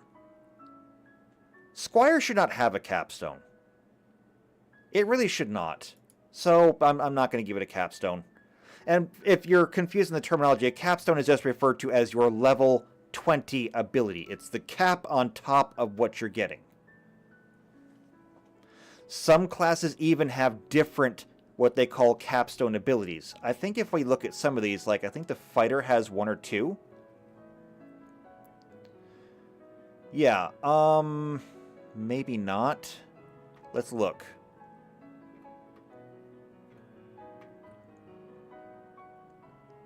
Let's see. Maybe not. Maybe that might be a bad example. How about the wizard?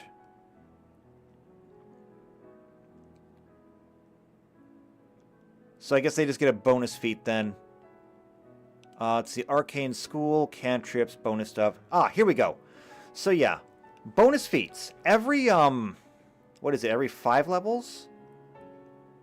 Yeah, every 5 levels, wizards will get a bonus feat. And they have to choose from a certain list. So at the 5th, 10th, 15th, 20th level, they get a bonus feat.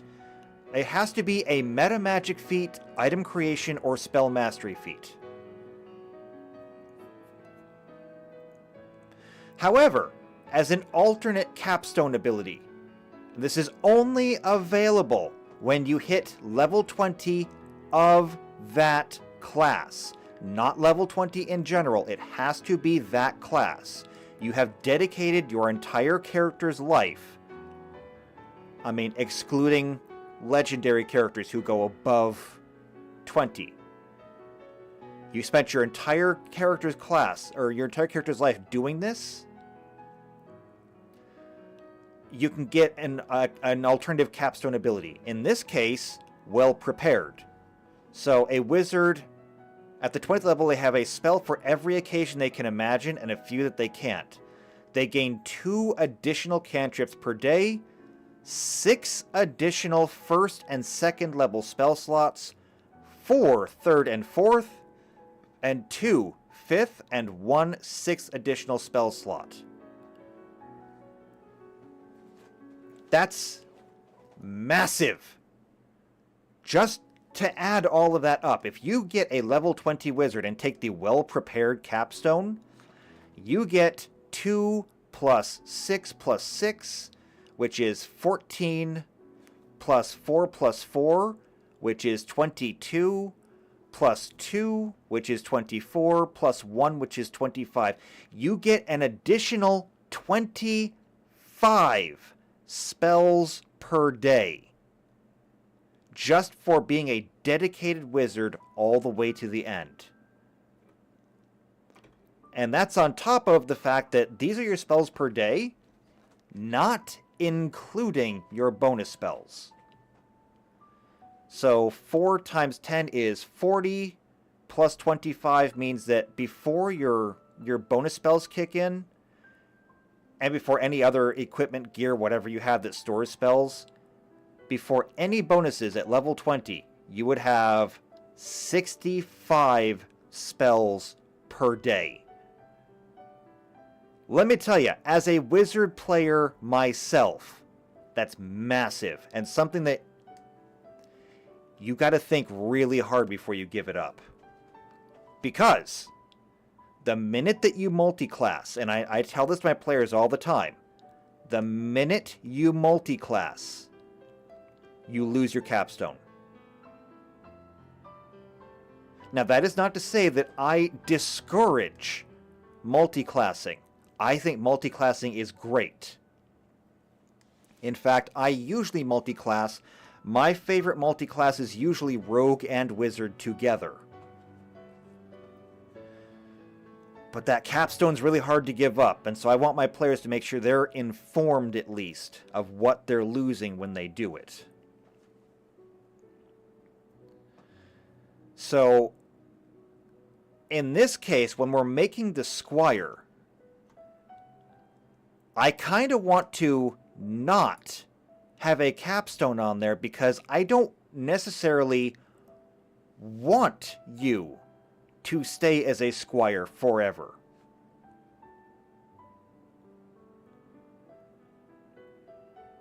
I mean, as it is, we're going to be looking at some other classes, and I think... Actually, now that I think about it, this is a really good point to bring up. What if we look at the chart here? We may have to think about this a little bit differently.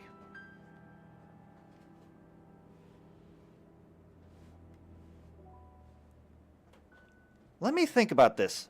Can I put this in a different window? Open image in a new tab. I need to make this bigger.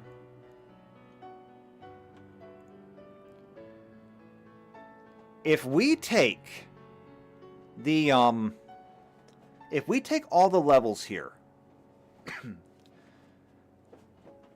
and add them up, what would it take for you to become a Dark Knight from a Squire? Okay? Let's see if we can figure this out. What will be like the most direct route? So from Squire to Knight is 2 levels, okay? So you start off at level 1. Then you need to be a level 2 Squire. And then at level 3 you can become a Knight. Okay? Level 3 Knight. Then there's a star here. What does the star mean? Let's come down here and look at it. Dark Knight.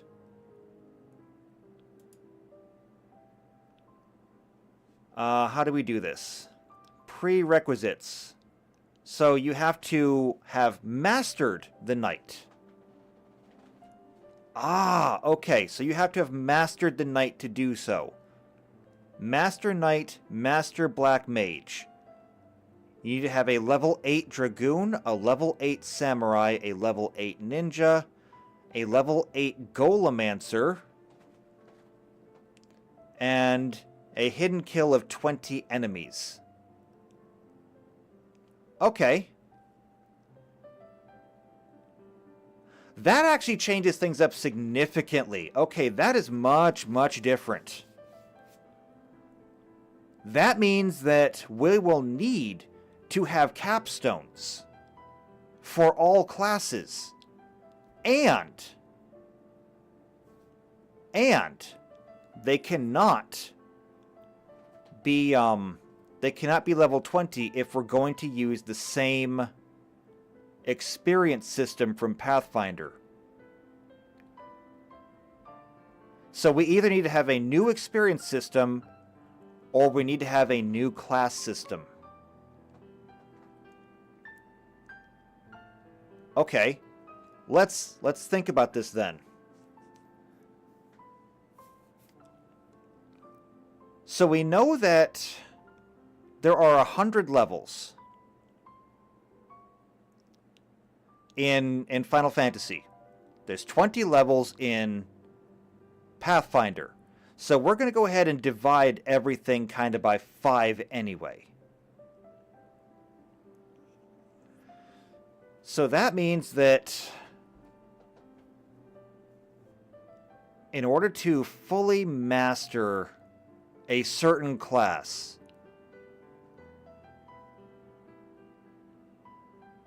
you would have to be level 20 in that if we divide everything by 5, and that's just not going to work.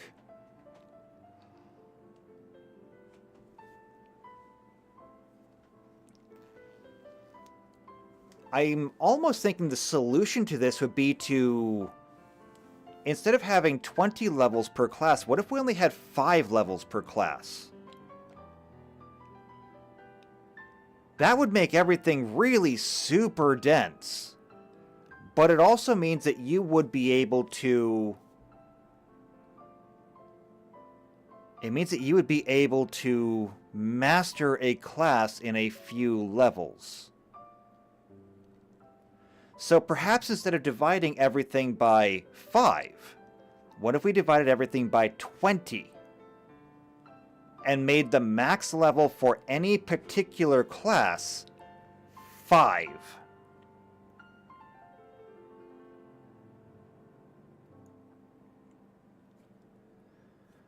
Okay, I think we're onto something here.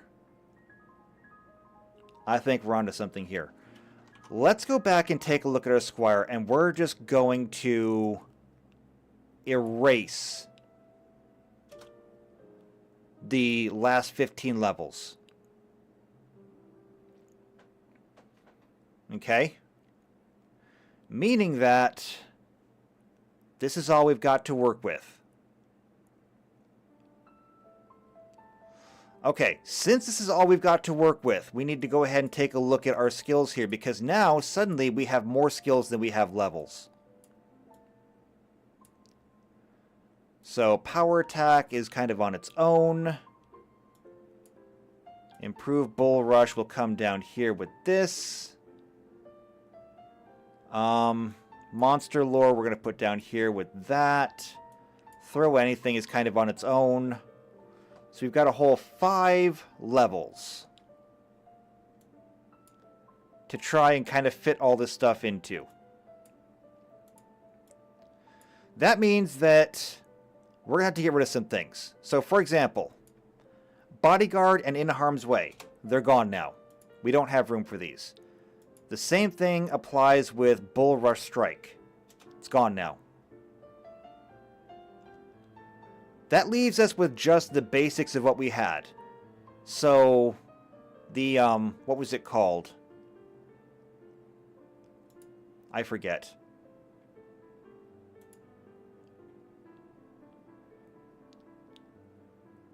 Let's see. Yeah, focus, which is power attack, we've got that. Rush, which is improved bull rush, we've got that. Stone.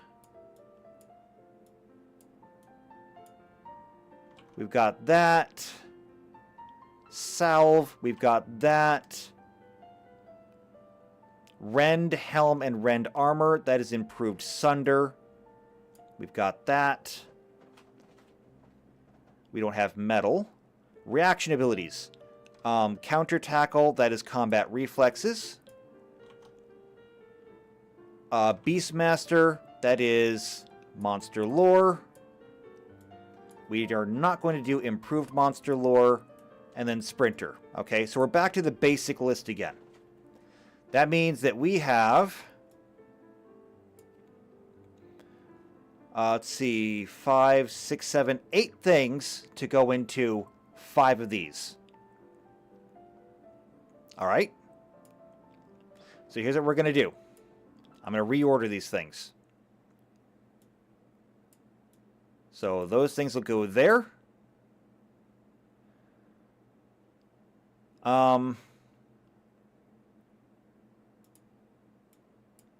You're going to go here.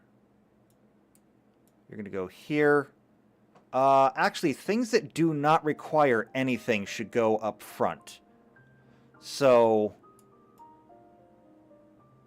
monster lore will go right there. And throw anything. So we'll get monster lore and throw anything. So they know things and they can throw things. Second level. Things that don't require anything. We'll go ahead and give those and combat reflexes, I think. Combat reflexes, I think we established doesn't take anything.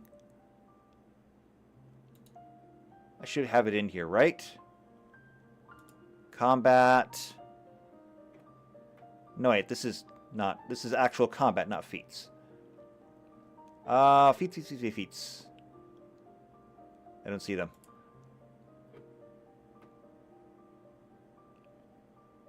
Feats.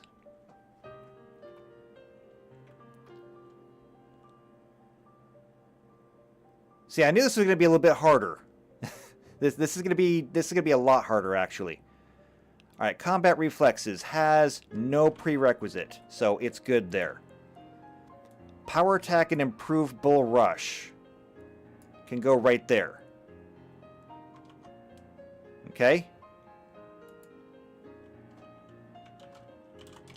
Sunder, greater sunder, improved sunder. Hold on, go back. Improved sunder. Base attack bonus of 1. I might actually go ahead and put this here. We'll put improved sunder there. And we can go ahead and put sprinter there. So you can stick with it until you want it or not.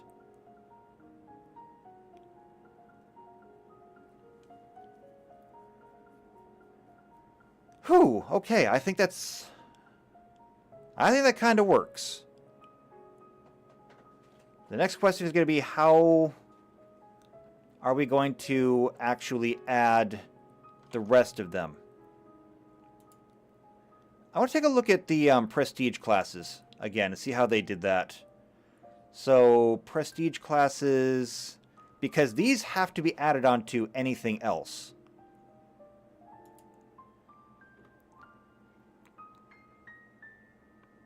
Okay, so these are all just a plus whatever.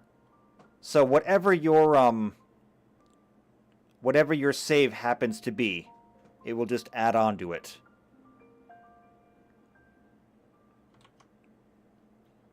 Which is fine. Which means that since these are the base classes, all of these are going to be just straight numbers. And every other class except for the chemist going forward will have to add onto the base numbers here. And since both the squire and the chemist are, you know, pretty weak characters, they're probably going to have the same stuff here. Meaning that this should be fine, actually. Okay, so squire, if we're going to fill this out, roll? I don't know if we even necessarily have a role for it. This job serves as the foundation for all others, forming the first steps in the road to becoming a legendary warrior. What the hell are we going to call that? Role.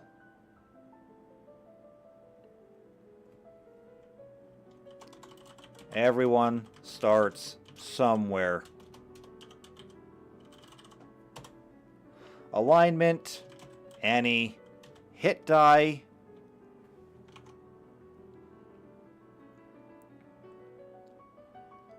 The hit die is medium. So it's going to be a D8. Now, starting wealth.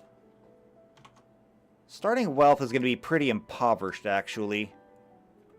So let's go ahead and go all the way up. I think I want to go to equipment, actually.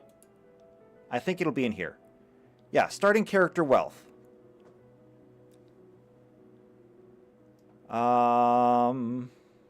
This shows all those classes, but not a commoner. I guess because commoners don't have money.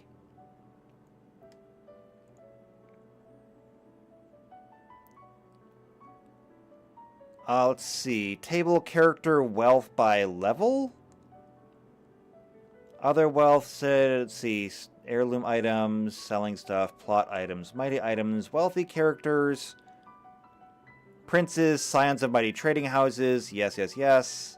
That can be addressed later. Doesn't really say anything.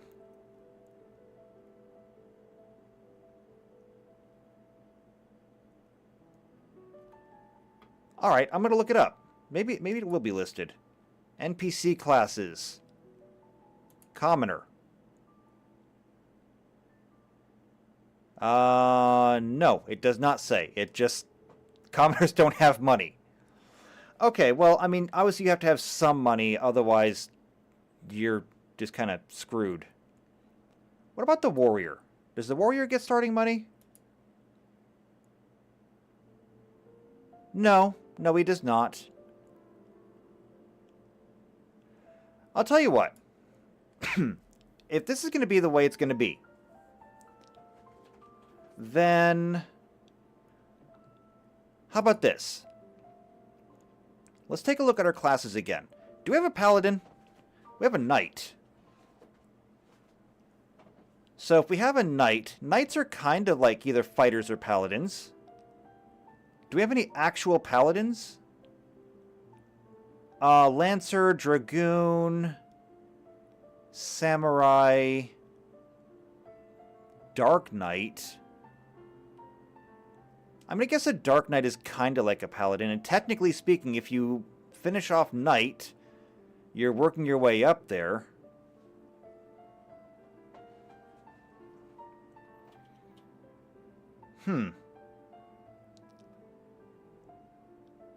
Alright, let's look at something then. What if we went Paladin? Because Paladins tend to be one of the wealthier classes. Starting wealth is going to be 5d6 times 10 gold pieces for an average of 175. Plus, every character starts with an outfit worth 10 gold pieces or less. What if we were to... Using this as a metric... What if we started off the Squire with 2d6 times 10 gold pieces? Do we have anybody who kind of fits that bill? Let's see. Arcanist gets 2d6 times 10. What about the Wizard?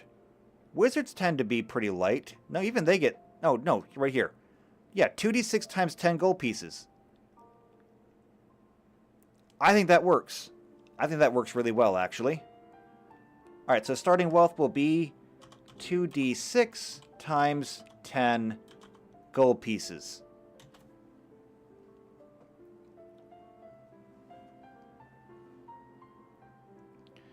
JP just says, why not 5 times? I don't know. I'm not even sure what you mean by that. You say 5x. What do you mean 5x? Or do you mean just like 5 times 10 gold pieces? Just 50 gold pieces each? I mean... maybe? I like rolling dice, though. I like leaving it up to chance. And I love leaving it up to chance because every once in a while you're going to get that one person who's going to roll 2d6 and they're going to get boxcars. And they're going to be like, yes! I got 250 or 120 gold pieces. And you're going to get that one person that rolls snake eyes and like, I get 20. What the hell am I supposed to do with 20? I'm like, here's a stick. Okay? Stick.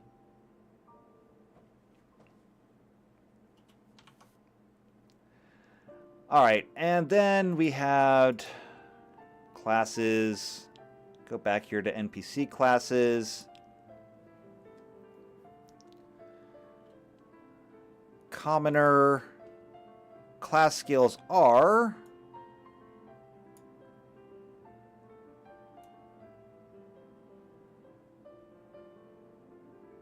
these. So copy and paste. That is not how I expected that to go. Let's see. Format, painter. There we go. And are you like still highlighted? Default formatting. Thank you.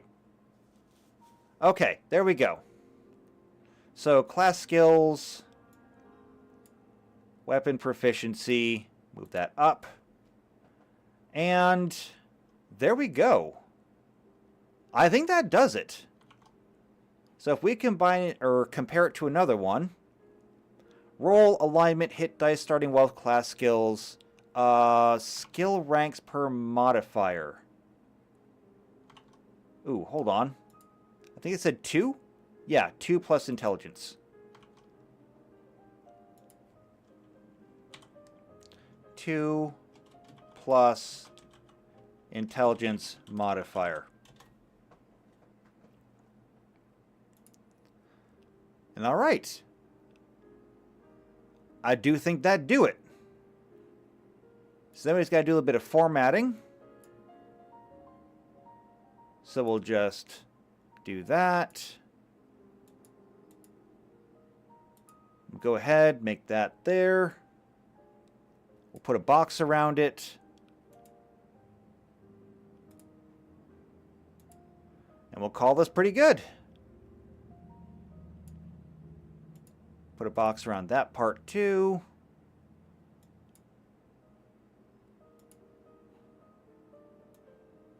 And inside here, do that.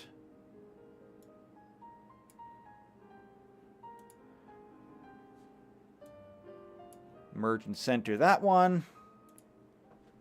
And there we go. We've got a pretty good looking class sheet for the Squire.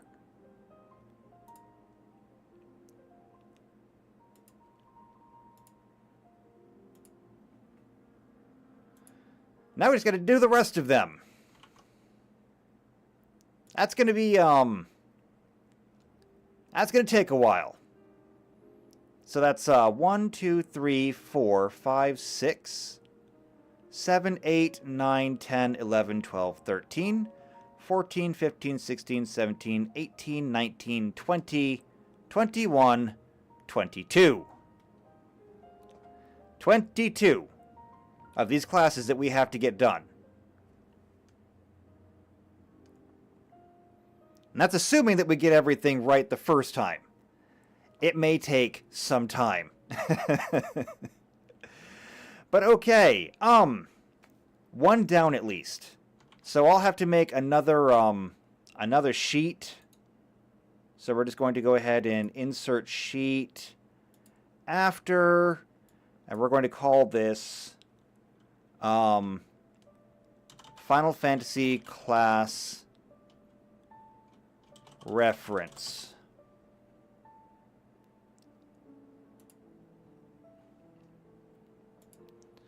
We can take this,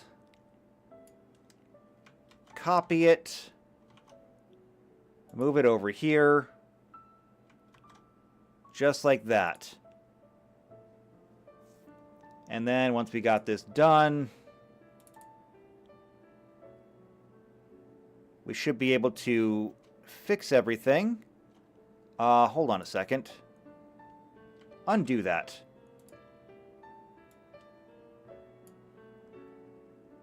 So we're going to copy that format, paste it down here.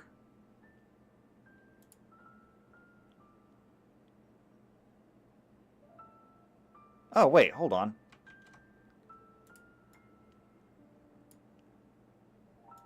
There. Now we're going to do it.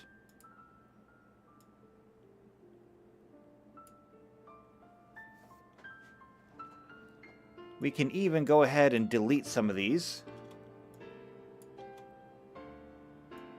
We can move these over. As a matter of fact, we can go ahead, do that. This is all just prettying it up.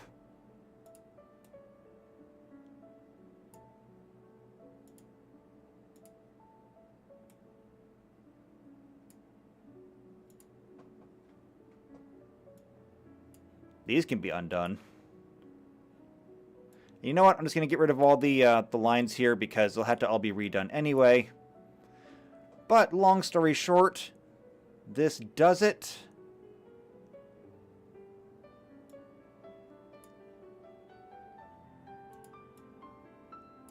We can go ahead and merge those, make that very simple.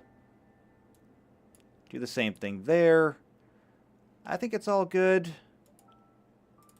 And then when we do that and we adjust the width of every column, now it's very readable.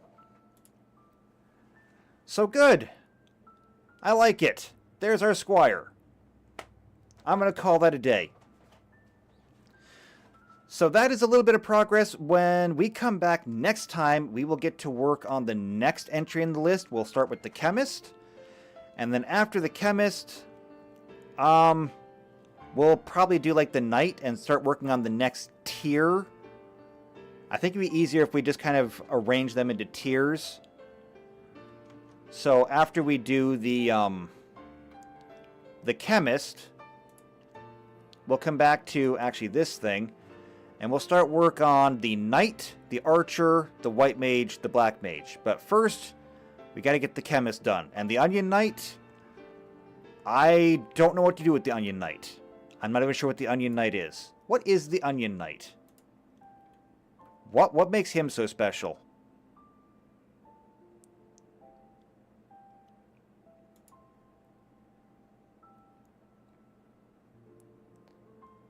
Let's see. Prerequisites is a level 6 squire and a level 6 chemist. Okay, well, since we divide everything, maybe that we make that just like a level 1 squire and a level 1 chemist opens up the onion knight, and then we'll see how that works. So maybe next time we do the chemist and then the onion knight. And then we'll start with like the tier 2s. I think that's better. I think that's better. So, with that being said, I'm going to go ahead and cut it off today. We've been at this for over 2.5 hours, so this went longer than I was expecting it to. At any rate, though, I'm having fun. I hope you're having fun. I'm looking forward to doing more of this, so if you want to be here for that, make sure you subscribe to the channel. Make sure you hit the bell icon so you get used to everything. Tuxedo says, Final Fantasy III, it's the job you start as at the start of the game. It uses low-level everything. Oh, that must be the Onion Knight. Well, I'm looking at the tactics version, though, because I think in FF3, Onion Knight took the place of Squire. But now we have the Squire to start with. So you're right. You're intended to drop the Squire pretty quickly. But I mean, I'm sure the Onion Knight must get something. Wait, no, the Onion Knight learns no abilities and is unable to equip abilities of any kind. Onion Knight's special ability is being able to use any kind of equipment, and is the only job class to equip the famed Onion equipment. Wow. Well, that shouldn't take long then, right? Okay, anyway though, if you know somebody who is into either Final Fantasy or Pathfinder, or just tabletop gaming in general, you think they might enjoy this, share this video with them, or invite them to come with you next time. You can watch it together with friends. Otherwise, just leave a like, leave a comment down below, and I will see you next time. So, don't forget, it is Mother's Day. If you haven't called your mother, do it. I mean, I don't have a whole lot of people in the chat still, but if you haven't called your mother, do it. Have a good Mother's Day. I'll see you next time. Until then, take care.